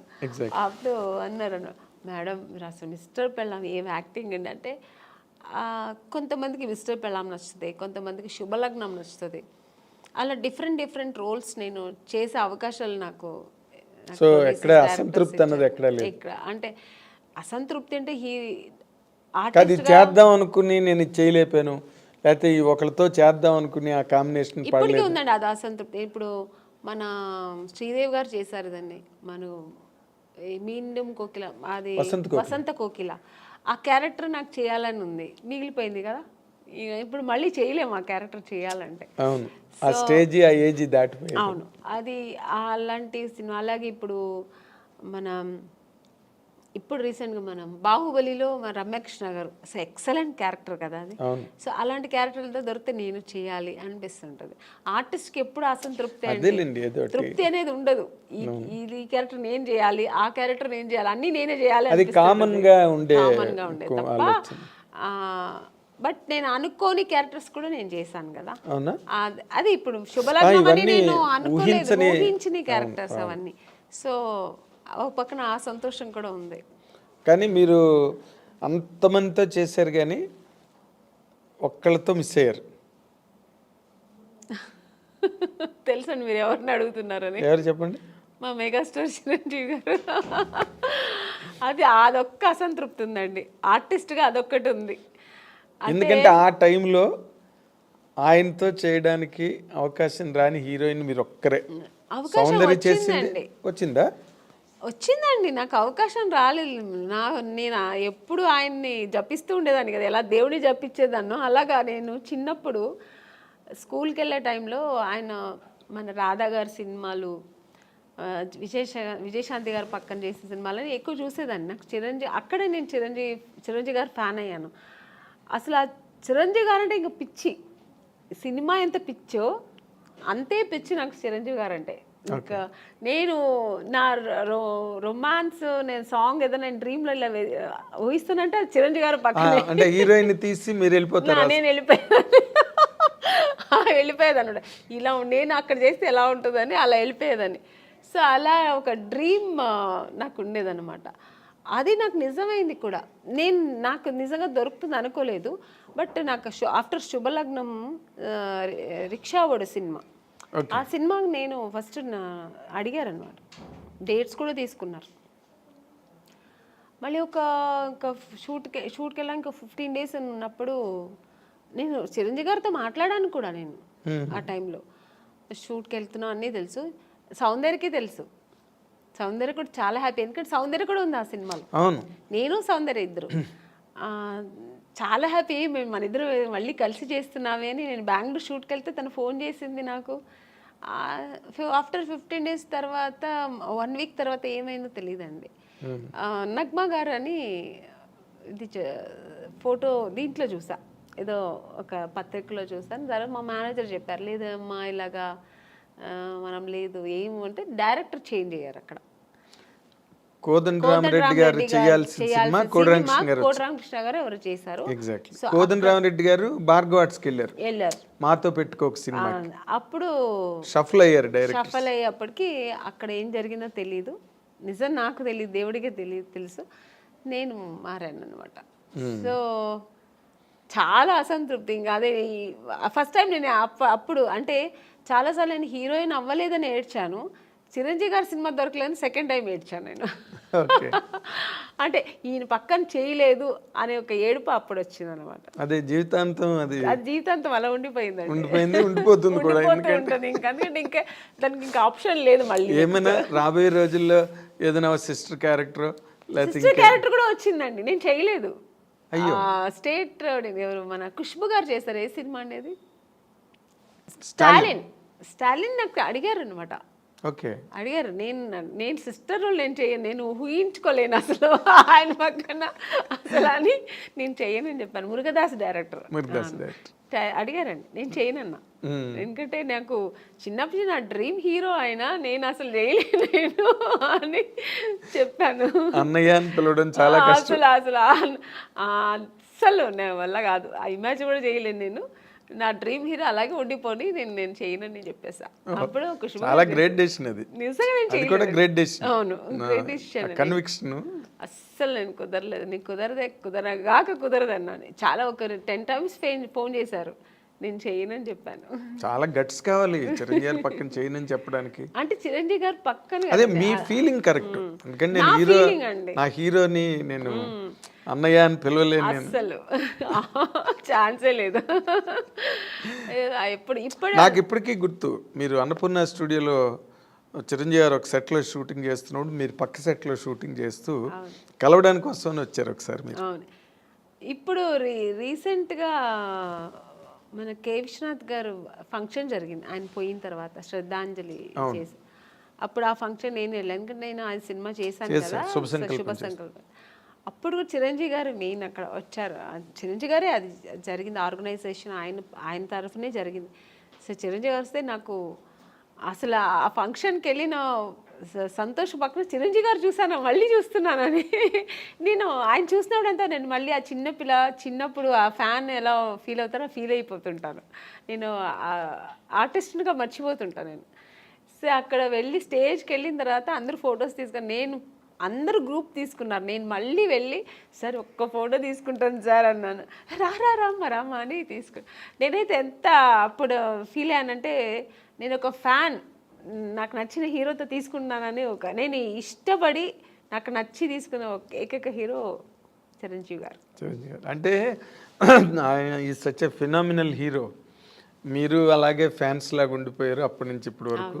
ఇప్పుడు మళ్ళీ కొత్త జనరేషన్ తీసుకుంటున్నాను. ఇప్పుడు చేస్తున్నప్పుడు అందరూ హీరోస్తో నేను తీసుకుంటా పర్సనల్ గా, దట్స్ డిఫరెంట్. బట్ నాకు ఇష్టపడి చిరంజీవి గారు పక్కన తీసుకుని ఇలా తీసుకుంటే అసలు మళ్ళీ బ్యాక్ టు 25 years బ్యాక్ వెళ్ళిపోయాను అనమాట. ఇప్పుడు మీరు మాట్లాడుతున్నప్పుడే ఎంతో పొంగిపోతున్నారు తెచ్చుకుని. అంటే అది ఇష్టం నాకు. అంటే ఆయన ఏమో మరి తెలీదు, ఆయన యాక్టింగ్, ఆయన డాన్స్ స్టైలు ఇప్పుడు కూడా అలాగే చేస్తారు ఆయన. అసలు రీసెంట్గా సినిమా చూశాను, వాల్టర్ వీరయ్య. అసలు హీరో గారు ఎంత అసలు ఛాన్సే లేదు. రెడీ అవ్వాలి మరి మీరు. బాలశంకర్ దగ్గరలోనే ఉంది, బాలశంకర్ రిలీజ్ దగ్గరలో ఉంది. వెళ్తానండి ఆగస్ట్ 11. చాలా హైలీ ఎక్స్పెక్టెడ్ ఫిల్మ్. చాలా అది మనకు అక్కడ వేదాళం, తమిళ్ వేదాళం కదా తెలుగులో, అక్కడ పెద్ద హిట్. ఆ ఎక్స్పెక్టేషన్స్ ఇక్కడ కూడా ఉన్నాయి. ఇప్పుడు జనరల్గా అంటే మీరు ఎప్పుడు క్లాసిక్ క్యారెక్టర్స్, ఒక ఇంపార్టెంట్ రోల్సే చేశారు. గ్లామర్ వైపు అసలు ఎప్పుడు పోలేదు మీరు. రమ్యకృష్ణ గారు చేశారు, కొంతలో కొంత సౌందర్య కూడా చేసింది. మీరు అసలు అటు పక్కకే పోలేదంటే నాకు స్టార్టింగ్ ఇప్పుడు జంబలకడి పంలో మాస్ క్యారెక్టర్ అండి నేను చేశాను. తర్వాత ఏంటో ఆఫ్టర్ ఇమ్మీడియట్గా నాకు మిస్టర్ పెళ్ళాన్ దొరికింది. మిస్టర్ పెళ్ళాన్ తర్వాత చూసారంటే ఇంకా టోటల్గా హోమ్లీ క్యారెక్టర్స్ దొరికింది నాకు. ఒకవేళ నేను ఆ ఫేస్ నా బాడీ స్ట్రక్చర్ సెట్ అవుతుందేమో కానీ అందరూ ఆమెని అంటే ఇలా ఉంటేనే బాగుంటుంది, శారీ కట్టుకుంటేనే అందంగా ఉంటుందని. సో నాకు అలా బ్రాండ్ వేస్తారనమాట. అప్పట్లో జయసుధ గారికి ఉండేది అది. జయసుధ గారికి ఎలా ఉంటుంది, ఆవిడ ఎప్పుడు మాస్ అంటే అడవి రాముడు అవన్నీ చేశారు కానీ చేశారు, సహజ నటి అని ఒక ముద్ర వేసి ఆవిడని అలా పక్కన పెట్టారు. ఎంత బిజీగా ఉన్నా ఆవిడ అవే కైండ్ ఆఫ్ క్యారెక్టర్స్ చేసుకుంటూ వెళ్ళారు ఇప్పటి వరకు. బేసిక్గానండి ఈ మధ్య రోజుల్లో అంటే మీ టైంలో లేదు, ఏముందో బయటకు తెలియదు. బట్ ఈ రోజుల్లో ఈ కాస్టింగ్ కోచ్ అని మీరు ఒక సీనియర్ యాక్ట్రెస్గా, ఒక సక్సెస్ఫుల్ హీరోయిన్గా, ఒక డిగ్నిటీ అవన్నీ నిలబెట్టుకుని ఇన్నాళ్ళు ఇండస్ట్రీలో కంటిన్యూ అయిన ఒక స్టార్గా ఈ ఈ డెవలప్మెంట్స్ చూస్తున్నప్పుడు మీకు ఏమనిపిస్తుందండి? అంటే ఈ ప్రజెంట్ హీరోయిన్స్ ఫేస్ చేసే ఇష్యూస్ కానీ, లేకపోతే ఇండస్ట్రీలో వచ్చిన మార్పులు కానీ. అంటే హీరోయిన్ ఇప్పుడు ఫేస్ చేస్తున్న ఇది సావిత్రి గారి టైంలో నుంచి ఉందండి. ఓకే, ఇప్పుడు మీరు చెప్పేది ఏంటంటే హీరోయిన్స్ డిఫరెంట్ ప్రాబ్లమ్స్ ఫేస్ చేయాల్సి వస్తుందని. ఆ ప్రాబ్లమ్స్ హీరోస్కి లేదు, హీరోయిన్స్కి మాత్రమే ఉంది. అదే కదా చెప్తారు మీరు. అది ఇప్పుడు కాదండి, అప్పుడు ఉన్న హీరోయిన్స్ దగ్గర నుంచి ఉంది. కాకపోతే అప్పుడు సోషల్ మీడియా, ఈ పబ్లిసిటీ ఇవన్నీ లేదు కాబట్టి తెలీదు. ఇప్పుడు అన్ని చిన్న విషయం కూడా ఇప్పుడు ఎలకపోయిందంటే పూలే పోయిందని ఇప్పుడు అంత ఎక్స్ప్లోర్ చేస్తున్నారు. చిన్న విషయాన్ని ఏమీ లేకుండా దాన్ని ఒక పెద్ద ఇష్యూలాగా చూపిస్తున్నారు. అంతే తప్ప ఎప్పుడు లేదండి ప్రాబ్లమ్స్ హీరోయిన్స్కి, ఉంటూనే ఉంది. కానీ మనం చూస్ చేసుకోవాలి. హీరోయిన్స్గా అందరూ కష్టపడే వస్తారండి. ఎవరు వచ్చిన వెంటనే హీరోయిన్ ఎవ్వరు అవ్వలేరు. అంటే చేసిన ఆ హీరోయిన్స్ వాళ్ళకే తెలుసు. ఎవరికైనా ఆ వెనకాల ఒక కథ ఉంటుంది, వాళ్ళ బ్యాక్గ్రౌండ్ ఉంటుంది, వాళ్ళు ఏం కష్టపడ్డారు, ఎలా వచ్చారనేది ఉంటుంది. కానీ ఇప్పుడు మనం చూస్ చేసుకోవాలి. రెండు ఉంటుంది, మంచి ఉంటుంది, చెడు ఉంటుంది. మీరు ఏ ప్రొఫెషనల్ తీసుకోండి, ఏ జాబ్లో తీసుకోండి, మీకు ఉంటుంది మంచి చెడు. దాన్ని మనం తీసుకునే రీతి, మనం తీసుకోవాల్సిన ఇది మంచి ఇలా వెళ్ళాలి అనేది మన చేతుల్లో ఉంది. అంతే. చెడు ఉందని తెలిసిన తర్వాత మనం ఎందుకు వెళ్తామండి కదా. అని మీరు ఎప్పుడు అట్లాంటి ఎవరు మీ చెప్పాను జనరేషన్ కదా, ఫేస్ చేశాను నేను కూడా. తెలుగు మనం తమిళ్లో చాలా ఫేస్ చేశాను నేను కూడా. ఏది కాస్టింగ్ కోచ్ ప్రాబ్లం? అవునండి. ఇప్పుడు పెద్ద పెద్ద డైరెక్టర్స్ పెద్ద పెద్ద కంపెనీల్లో లేదు అలాంటి నాకు తెలిసి. కొన్ని కొత్త కంపెనీస్ వస్తాయి, కొత్త కొత్త వాళ్ళు వస్తారు, సడన్గా ఆఫీస్ వేసుకుని హీరో. మనకేం తెలుసు వాళ్ళు కొత్త ఏదో హీరోయిన్స్ ఛాన్స్ అంట, మనం వెళ్తాము, ఒక పిలుస్తారు, మేనేజర్ పిలుస్తారు, వెళ్తాం. ఓకే అండి, 2 పీసెస్ వేయాలండి, మీకు ఇక్కడ స్ట్రెచ్ మార్క్ లా ఉంటుంది కదా, అలా ఏమైనా ఉందంటే, నాకెళ్ళి ఎందుకు ఉంటుందండి స్ట్రెచ్ మార్క్, నాకు లేదండి అంటే, లేదు ఒకసారి చూపిస్తే బాగుంటుంది. ఎలా చూపిస్తారండి? పక్కన ఇప్పుడు ఒక మదరు మా బ్రదరు ఉంటారు, వాళ్ళ ముందు ఇది చూపించండి, ఎలా ఇలాంటివి జరుగుతాయండి. అది ఎలా చూపిస్తారు? అది వాళ్ళు అర్థం చేసుకుంటా కావాలని చేస్తారా, లేదు పర్టికులర్గా దీనికోసమే ఆఫీస్ వేసుకుని కూర్చుంటారా, మనకు తెలియదు. అప్పుడు అర్థమైపోతుంది వీళ్ళు సినిమా తీస్తారా లేదు దీనికోసం వచ్చారా. మనకు ఎక్స్పీరియన్స్ కదా. ఇప్పుడు ఒక 4-5 కంపెనీ వెళ్తే ఇప్పుడు అక్కడ ఎలా జరిగింది, ఇప్పుడు ఒక పెద్ద కంపెనీకి వెళ్తే వాళ్ళు ఏం అడుగుతారు, కొంచెం డ్యాన్స్ చేసి చూపించమ్మా, ఒక యాక్టింగ్ చూపించు, ఎమోషనల్గా చేయి, ఇప్పుడు ఒక హీరోయిన్తో మాట్లాడాలి, ఈ డైలాగ్ ఇస్తారు, ఇది ఎలా మాట్లాడతాం, ఇలా అడుగుతారు. అది మనకు సినిమాకు సంబంధించింది మాత్రమే వాళ్ళు అడుగుతారు. స్ట్రెచ్ మార్క్ చూడాలి, మీకు ఇక్కడ ఏమైనా బ్లాక్ ఉంటుందా, మొన్న ఒక హీరోయిన్ అలాగ వచ్చారు, మేము చూడకుండా వేసుకున్నాం, చూసిన తర్వాత స్పాట్లో చూసాము, మీరు కొంచెం బట్టలు ఇప్పి చూపించండి, ఇలాంటివి కొన్ని కొత్త కొత్త వాళ్ళు ఉంటారండి. ఇలాంటి వేషాలు వాళ్ళు దీనికోసం వస్తారా లేదు సినిమా తీయడానికి తెలిసిపోతుంది మనకు. అప్పుడు అర్థమవుతుంది. అప్పుడు లేదు సార్, ఐఎమ్ సారీ, నేను అలా అంతా చేయలేను, నాకు స్విమ్మింగ్ నాకు అసలే తెలియదు, నేను అలాంటి క్యారెక్టర్ కూడా నాకు వద్దని చెప్పి లేచి రావడం, అంతే మన పద్ధతి. ఓకే చూపిస్తాను అనేది అది వాళ్ళ ఇష్టం అండి. అది ఎవరిని మేము తప్పు అనట్లేదు, వాళ్ళకి ఇష్టపడి ఓకే నేను దేనికైనా ఓకే నేను చూపిస్తాను అనేది వాళ్ళ మనసు దాన్ని బట్టి ఉంటుంది. నేనైతే మైండ్ సెట్ బట్టి నేనేమంటాను, లేదు సార్ నాకు అది తెలియదని నేనైతే అలా చేయించాను, మీకు అంత ఇది ఉంటే నన్ను హీరోయిన్గా వేసుకోండి, నేను మీకు 2 పీస్ ఐఎమ్ రెడీ, నేను స్విమ్ సూట్ వేసుకుంటా, కానీ ఇక్కడ బట్టలు ఇప్పి చూపించడం అయితే నేను కుదరదని లేచి వచ్చిన ఎన్నో సన్నివేశాలు నాకు జరిగింది. అలాంటి సిచ్యుయేషన్స్ వచ్చాయి అని చెక్ ఇచ్చి అడ్వాన్స్ ఇచ్చిన కంపెనీలు ఎన్నో ఉన్నాయండి. నాకు అడ్వాన్స్ తీసుకున్నా, ఇంటికి వచ్చిన తర్వాత next day phone, madam manager, అప్పుడు మీకు సెల్ ఫోన్ లేదు కదా, ఏదైనా డైరెక్ట్ లేదంటే ల్యాండ్లైన్ మేనేజర్ వచ్చి మాట్లాడు, మేడం ఇలాగా డైరెక్టర్ గారు అక్కడ ఫుల్ ఇది పెట్టుకున్నారు, స్టోరీ డిస్కషన్ పెట్టుకున్నారు, ఇట్లా ఒక బీచ్ దగ్గర ఇట్లా రమ్మంటున్నారు మిమ్మల్ని, ఫైనాన్షియర్ వస్తున్నారు చూడాలంట. ఫైనాన్సర్ నన్ను ఎందుకు చూడాలి, నాకు అర్థం కాదు. ఫైనాన్స్ ఇప్పుడు చూడాల్సిందే డైరెక్టర్ ప్రొడ్యూసర్ అయిపోయింది.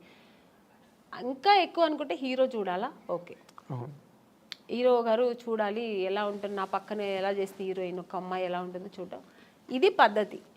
ఫైనాన్సర్ ఎందుకు చూడాలి నన్ను అనవసరంగా, నాకు అర్థం కాదు.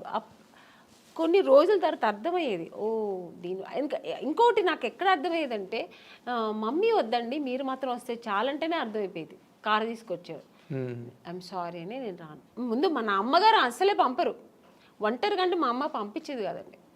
లేదండి మా అమ్మాయిని అయితే ఒంటరిగా పంపాము.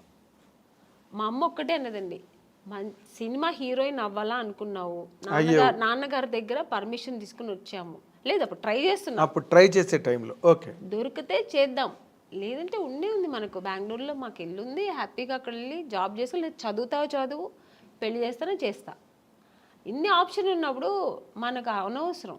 నువ్వు హీరోయిన్ అవ్వాలా, మనం దానికోసం కష్టపడతాం, అని మనకు అనవసరం. అలా నేను అలాగే ట్రావెల్ అయ్యానండి. నాకు అలాగే ఒక మంచి కంపెనీ, మంచి డైరెక్టర్స్, హెల్దీ పీపుల్స్తో హెల్దీ తప్పు అది 100% కీర్తనల్ని బాగా ఆస్వాదించాడు. ఒక్కొక్క కంపెనీ వెళ్ళొచ్చిన వెంటనే నేను ఫస్ట్ దేవుడా నాకు రేపు ఈ కంపెనీ, రేపు నేను హీరోయిన్ అయిపోవాలి, సెలెక్ట్ అయిపోవాలి, ఇలాగే వేడుకునేదాన్ని. అదే కాకపోతే ఇప్పుడు మీరు ఒకటి గమనించాలి, మీరు అన్నారు ఇందాక సావిత్రి గారి దగ్గర నుంచి ఉన్నాయండి ఇలాంటి ఇండస్ట్రీలోని అని. కాకపోతే ఇప్పుడు సోషల్ మీడియా రావడం వల్ల, కానీ హీరోయిన్లే పోలీస్ కంప్లైంట్లు ఇచ్చి కొంతమంది బాంబే నుంచి వచ్చిన వాళ్ళు, లేకపోతే ఏదో మొత్తానికి అలాంటివన్నీ జరగడం, అవన్నీ యూట్యూబ్లో వాళ్ళు వచ్చి వీడియోలు రిలీజ్ చేయడం, ఒక రకమైన డిస్టర్బెన్స్ అన్నది కొన్ని అన్ని చోట్ల అని కాదు, ఇన్ని సినిమాలు వస్తున్నాయి ఎక్కడ జరగవు కానీ, బట్ జరిగినవి మాత్రం చెప్తున్నాను కదండి, ఇండస్ట్రీ పరువు సినిమా తీస్తున్నాయి. తీయడానికినే వచ్చిన వాళ్ళు అయితే ఇది జరగదండి. ఇంకా వేరే థాట్స్ మీద వస్తారండి కొంతమంది. ఇక్కడ హీరోయిన్లు ఉంటారు, ఇలా ఉంటారు, మనం ఇది సినిమా తీస్తూ ఇది కూడా చేయొచ్చు అనే వాళ్ళు కొంతమంది వస్తారు. అక్కడ ఇలాంటి తప్పులు జరుగుతాయి. ఓన్లీ సినిమాని నమ్ముకొని సినిమాని లవ్ చేసి ఒక సినిమా మనకు ఇండస్ట్రీలో ఈ ప్యాషన్తో వచ్చేవాళ్ళు, కళాకారులుగా వచ్చేవాళ్ళు ఎప్పుడు ఈ తప్పులు అక్కడ ఈ తప్పులు జరగదండి.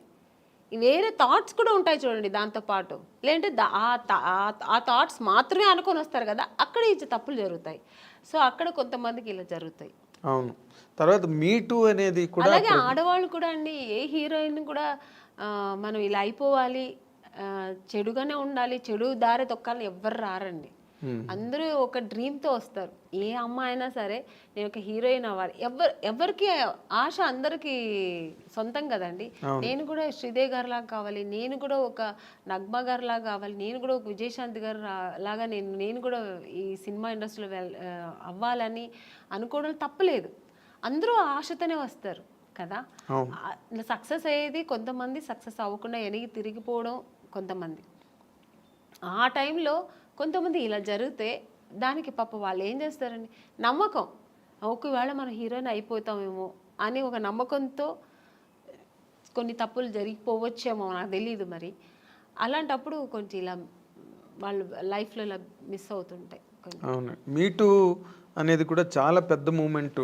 తమిళ్లో రేవతి గారు వాళ్ళందరూ కూడా దాన్ని, జయసూద్ గారు ఇక్కడ, ఆ మీటూ అనేది కూడా చాలా పెద్ద రేంజ్లోనే జరిగింది. దానిలో మీరు పార్టిసిపేట్ చేశారు? లేదండి, నేను చెప్పాను, నాకు మా ఇంట్లో నా సమస్యలు ఎక్కువ ఉంటాయి, ప్రాబ్లమ్స్. ఇప్పుడు చాలా మీ ఇల్లే ఒక ఇండస్ట్రీ, నా ఇల్లే ఒక ఇండస్ట్రీ, అదొక మినీ ఇండస్ట్రీలా ఉంటుంది. వాళ్ళ ప్రాబ్లమ్స్, పైగా ఇప్పుడు నాకు 2 పిల్లలు, వాళ్ళు చిన్న పిల్లలు, వాళ్ళని చూసుకోవడం, ఫుల్ బిజీ ఉంటానండి. అసలు నేను ఇంటికి వెళ్తే నా ఫోన్ కొంచెం ఫ్రీగా ఉంది మాట్లాడతానంటే ఇక్కడ షూట్లో ఉన్నప్పుడే, ఇక్కడ కొంచెం ఫ్రీగా ఉంటాను. ఇంటికి వెళ్తే 24 అనేది నాకు 26 అవర్స్ అయినా చాలదండి. అంటే నా 2 పిల్లలు ఉన్నారు కదా, వాళ్ళు కొంచెం హైపర్ యాక్టివ్ ఎక్కువ, వాళ్ళు నా ఫోన్ వాళ్ళ దగ్గర ఉంటుంది, నా దగ్గర ఉండదు. నేను ఆడుకోవాలి, కొంచెం ఫోన్ ఇవ్వమ్మా, కొంచెం ఫోన్ చేసుకోవాలి, నాకు ఏదైనా మిస్డ్ కాల్ ఉంటుంది, కొంచెం ఇవ్వమ్మా, కొంచెం ఈ నాన్న అని నా పిల్లలతో నేను ఆడుకోవాలి, అలా ఉంటుంది. లేదంటే ఆ ఫోన్ ఎక్కడ పడుతుందో నాకు తెలీదు. ఇంకా వాళ్ళ చదువులు, వాళ్ళ స్కూల్ తీసుకెళ్ళడం, ఇలా బిజీ ఉంటా. ఇప్పుడు నార్మల్గా మీలాంటి మైండ్ సెట్ ఉన్న వాళ్ళకి ఇన్ జనరల్గా, సరే కొంతమంది మైండ్ సెట్స్ మనిషికి రకమైన మైండ్ సెట్ ఉంటుంది. ఇప్పుడంతా మీరు ఒక సింగిల్ హ్యాండ్ ఫైట్ లాగా మీ లైఫ్ కదా. అవునండి. అప్పుడేమో పెళ్ళికి ముందు అన్ని బాధ్యతలు మీ మీద వేసుకుని అన్ని ఇంట్లో ఫాదరు మదరు మీరే అయ్యి అన్నీ చేశారు. ఇప్పుడు మళ్ళీ ఫాదరు మదరే అయ్యారు మీ పిల్లలకి కదా, సింగిల్ హ్యాండ్ ఫైట్. ఇప్పుడు మళ్ళీ ఈ లైఫ్ ఎలా అనిపిస్తుంటుందండి మీకు ఇన్ జనరల్గా? ఇక్కడ ఫాదరు మదర్ అని కాదు, నేను ఎక్కువ కేర్ తీసుకుంటుంటాను. ఇప్పుడు అప్పట్లో కూడా మా నాన్నగారు, మా అమ్మగారు అందరూ ఉన్నా కూడా, అది చెప్పాను కదా, ఇంట్లో ఒక వస్తువు లేదంటే దాన్ని నేనే ఇంట్రెస్ట్గా, నాకు ఇది కావాలి, ఇది ఇంట్లో ఇలా ఉండాలి, మా ఇల్లు కూడా ఇలా ఉండాలి, మా ఇంట్లో కూడా కార్పెట్ వేయాలి, మా ఇంట్లో కూడా సోఫా ఉండాలి, ఇలా ఆలోచిస్తుంటాను. వాళ్ళ ఇంట్లో ఉంటే మనకెందుకు, మేము ఇలాగే ఉంటాం అని ఉండదు నాకు. ఒక ఇంట్లో చూసానంటే ఆ కెపాసిటీ మనం కూడా ఎందుకు కొనలేమా, కొనొచ్చు కదా అనేది ఆ మైండ్ సెట్ అలాగే లైఫ్లో కూడా వచ్చింది. ఇప్పుడు మన పిల్లలు, ఆ అమ్మాయి స్విమ్ చేస్తారు, ఎందుకు మా సిస్టర్ కూడా నేర్చుకుని అలాగే ఇప్పుడు మా పిల్లలు కూడా. సో అందుకని అమ్మా నాన్న వాళ్ళకి ఉన్నా కూడా వాళ్ళు చెయ్యనేది నేను చేస్తాను. అలాగే ఇప్పుడు కూడా అంతే, మా పిల్లలు కూడా నేను ఎక్కువ ఇంట్రెస్ట్ చేస్తాను. ఇప్పుడు కూడా మా పిల్లల అదర్ యాక్టివిటీస్ అంటే నేనే వెళ్తుంటాను, నేర్చుకోమంటుంటాను. మా పిల్లలు, మమ్మీ నీకు వేరే పనే ఉండదా మమ్మీ, ఎప్పుడు ఇంటికి వస్తే ఇది చేయి అది చేయని ఎప్పుడు శాసిస్తూనే ఉంటావా, స్విమ్మింగ్ వెళ్ళమంటావు, దీనికి నాకు రెస్టే ఇవ్వవా మమ్మీ అంటుంది మా అమ్మ ఇప్పుడు. ఇంకా దానికి ఎంత 7 years. అసలు రెస్టే ఇవ్వవా మమ్మీ, నువ్వు ఎప్పుడు బిజీగానే ఉండాలా, మేము కొంచెం రిలాక్స్ అని ఇవ్వ మేడం మమ్మీ అంటది. అండ్ ఇప్పుడు ఈ జనరేషన్ పిల్లలకి టార్గెట్స్ ఎక్కువైపోయి వాళ్ళు మన టైంలో చదువులు వేరు. ఇప్పుడు మా సిస్టర్ అంతా అసలు భయపడేవారండి, నాకు మాట్లాడేవారు కాదు, నేను ఏం చెప్తే వినేవారు అనమాట. 5 o'clock లేవా, ఓకే అమ్మ అక్క లేస్తున్నాను అక్క, అంతే.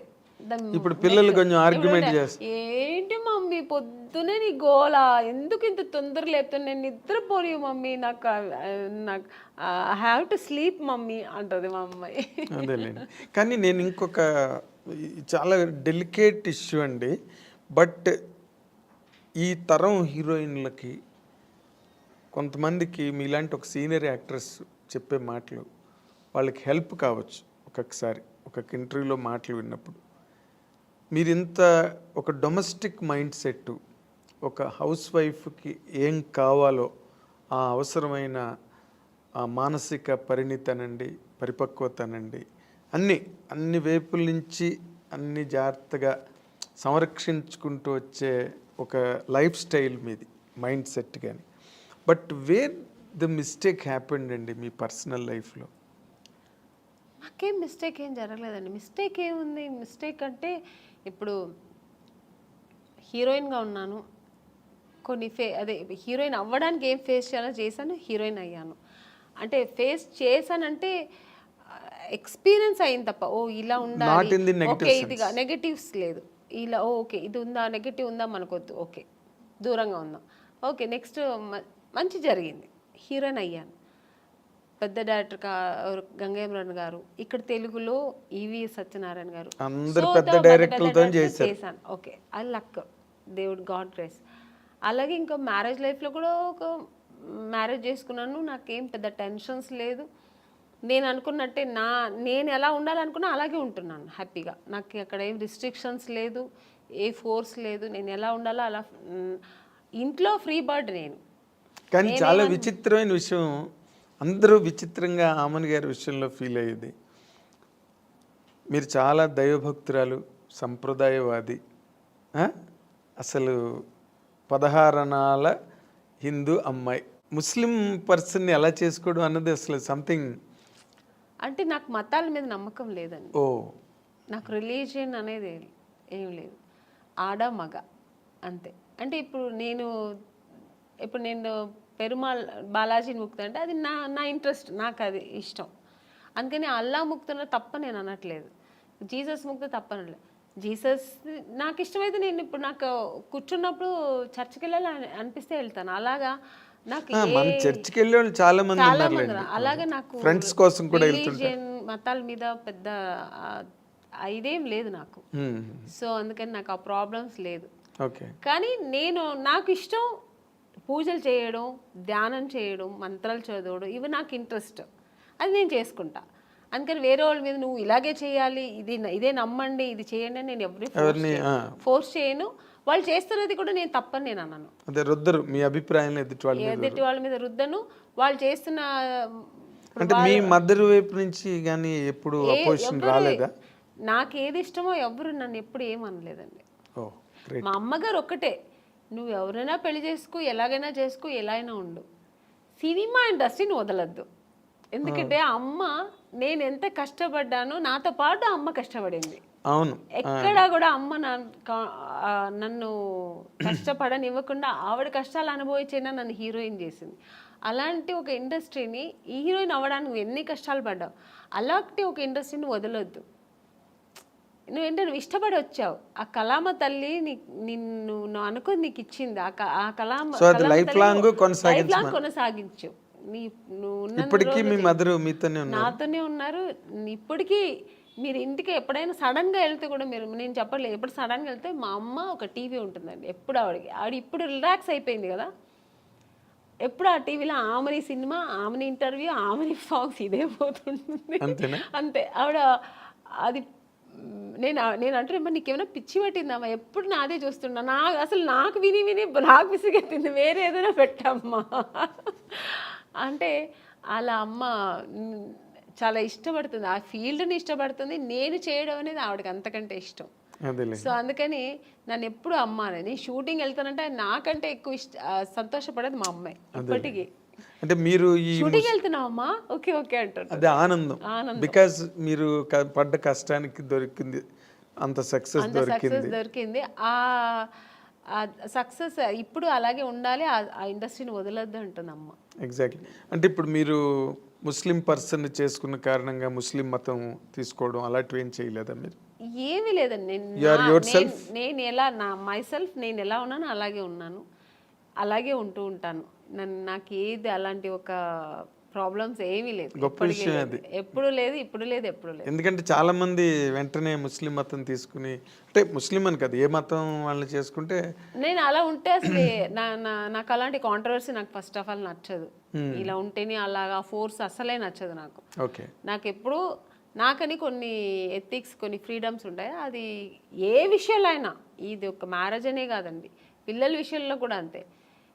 ఇప్పుడు నేను పూజ చేస్తున్నా అంటే నన్ను డిస్టర్బ్ చేయకూడదు 1 hour, నా పిల్లలైనా సరే. నేను నెమ్మదిగా నేను అనుకున్న పూజ నేను జరిపించేయాలి, అలా అలా అనుకుంటాను, అది నాకు జరగాలంతే.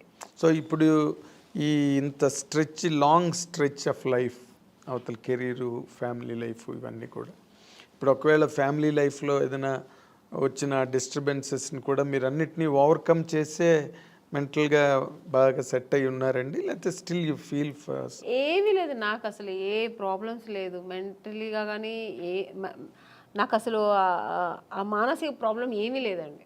హ్యాపీగా ఉన్నా, ఐఎమ్ వెరీ హ్యాపీ. నాకు మెయిన్ ఫస్ట్ నాకు ఇండస్ట్రీ అండి, నేను ఇష్టపడి వచ్చిన ఇండస్ట్రీ. సో అది హెల్తీగా నాకు ఇప్పటి వరకు నేను వెళ్తున్నా జర్నీ. సెకండ్ నా పిల్లలు, నా ప్రపంచం ఇదే, నా ప్రొఫెషనల్, నా పిల్లలు, ఇది నా ప్రపంచం. దీని తర్వాత ఏదైనా ఆలోచిస్తాను, దీని తర్వాత సెకండరీ, ఇంటికి సెకండరీ. నేను ఇక్కడ వస్తే నా ప్రొఫెషనల్ ఓన్లీ, నేను ఫోకస్ దీంట్లోనే ఉంటుంది. ప్యాకప్ అంటే నెక్స్ట్ ఫ్లైట్ ఏది ఉంటే వెళ్ళిపోతుంటా ఇంటికి, ఎందుకంటే నా పిల్లలు వెయిటింగ్ అక్కడ, ఎందుకంటే వాళ్ళు చాలా మిస్ అవుతుంటా. అవును. సో జయసుద్ గారు కూడా 6 రోజులే ఎట్ ఏ స్ట్రెచ్ షూటింగ్ చేసి మళ్ళీ 3 days బ్రేక్ తీసుకునేవారు. నేను బ్రేక్ తీసుకోనండి, నాకు బ్రేక్ వస్తుంది. ఇప్పుడు వచ్చింది అనుకోండి, ఇప్పుడు 3 days బ్రేక్ వస్తుంది, వెళ్ళిపోతా. ఫస్ట్ నా పిల్లలు వాళ్ళు నా కోసం వెయిట్ చేస్తాం, మమ్మీ మమ్మీ అని ఎప్పుడు ఫోన్లో, ఎప్పుడు వస్తావు మమ్మీ, ఎప్పుడు వస్తా, ఆ పిలుపుకు వెళ్ళిపోయి ఫస్ట్ ఇంకా వాళ్ళతో ఎన్ని టెన్షన్స్ ఉన్నా వాళ్ళతో వెళ్తే మొత్తం నేను ఇంకా అక్కడ మర్చిపోతాను అన్ని. వాళ్ళ టెన్షన్స్, వాళ్ళని స్కూల్కి తీసుకెళ్ళడం, మార్నింగ్ వాళ్ళు రెడీ చేయడం, వాళ్ళని స్కూల్ నుంచి తీసుకురావడం, వాళ్ళకి ఏది మంచి కావాలి చెడు కావాలి వండి పెట్టడం, వాళ్ళని బయట తీసుకెళ్ళడం, ఇంకా వాళ్ళ విషయంలో బిజీ ఉంటాను అన్నమాట. చిరంజీవి గారితో చెయ్యాలనుకుని చేయలేపారు లైఫ్లో. ఇప్పుడు చిరంజీవి గారు అబ్బాయి రామ్ చరణ్ అసలు ఇంటర్నేషనల్ గ్లోబల్ స్టార్. అవునండి. రామ్ చరణ్తో చేసే అవకాశం ఏమైనా ఉందా మీరు? ఇప్పుడు లేదు, వస్తే మాత్రం చేస్తానండి హ్యాపీగా. అదే రామ్ చరణ్ తర్వాత ఇప్పుడు ఈ younger generation heroes junior NTR గారు కానీ, మహేష్ బాబు కానీ, అవకాశాలు ఏమైనా వచ్చాయా మీకు ఇప్పటి వరకు? మహేష్ బాబు గారు సినిమా చేశాను రీసెంట్గా, ఇంకెవరితో చేయ అవకాశం రాలే, వస్తే మాత్రం హ్యాపీగా చేస్తానండి, చాలా సంతోషంగా చేస్తాను. వాళ్ళు బాగా మీకు ఇష్టమైన హీరో ఎవరండి యంగర్ జనరేషన్లో? అందరూ ఇష్టమే, ఎక్కువ అనుకుంటే నాకు జూనియర్ ఎన్టీఆర్ గారు అంటే చాలా ఇష్టం. అవునా? ఆయన సినిమాలు బాగా చూస్తుంటా ఇప్పట్లో. అంటే ఎందుకు అంటే ఆయన కూడా బాగా డాన్స్ ఎనర్జెటిక్గా బాగా చేస్తారు. అంటే అందరూ చెయ్యరని చెప్పట్లేదు, ఇప్పుడు రామ్ చరణ్ గారు కానీ, మన మహేష్ బాబు గారు అందరూ ఇష్టమే, కానీ ఆయన సినిమాలు ఏదో కొంచెం ఎక్కువ మాస్ ఎక్కువ ఉంటుంది కొంచెం. సో అదే మాస్ హీరో అందుకని ఆయన ఫస్ట్ ఇది కూడా బిగ్ బాస్ చేసేది కూడా నేను చాలా ఇంట్రెస్ట్గా చూసాను. నేను అంత చిన్న వయసు అంత చక్కగా మాట్లాడడం అన్ని చక్కగా స్పీకర్. నెక్స్ట్ ఇప్పుడు నాగార్జున గారిది కూడా బాగుంది, బట్ జూనియర్ ఎన్టీఆర్ గారు ఫస్ట్ టైం చేశారు కదా అలాంటిది ఈవెంట్, ఆయన చేయడం ఫస్ట్ టైం కదా అది. Exactly. So very very nice Aamani గారు, చాలాసేపు మా స్టూడియోకి వచ్చి చాలా చాలా విషయాలను మీరు గుర్తు చేసుకున్నారు, చెప్పారు. చాలా హ్యాపీ. మీ సెకండ్ ఇన్నింగ్స్ కూడా మంచి మంచి క్యారెక్టర్లు, మళ్ళీ ఒక 25 ఏళ్ళ తర్వాత మిమ్మల్ని ఎవరైనా ఇంటర్వ్యూ చేస్తే మళ్ళీ ఈ క్యారెక్టర్లన్నీ చెప్పి మాట్లాడండి, మంచి క్యారెక్టర్స్ మీరు చేయాలని. Thank you. మీకు గాడ్, మీరు నమ్మే దేవుడు అన్నీ మీకు ఇంకా బాగా ఇచ్చి హ్యాపీ లైఫ్ ఇవ్వాలని కోరుకుంటూ ఈ wish you all the very best from the I dreams side అండి. This is what our eminent actress ఆమెన్ గారు, ఆవిడ తాలూకు అనుభవాలు, లైఫ్ జర్నీ, క్యారెక్టర్స్ అన్నీ చాలా టైం తీసుకుని మనతో డిస్కస్ చేసినందుకు మన అందరి తరఫున ఆవిడకి థ్యాంక్స్ చెప్తున్నాను. Thank you for watching.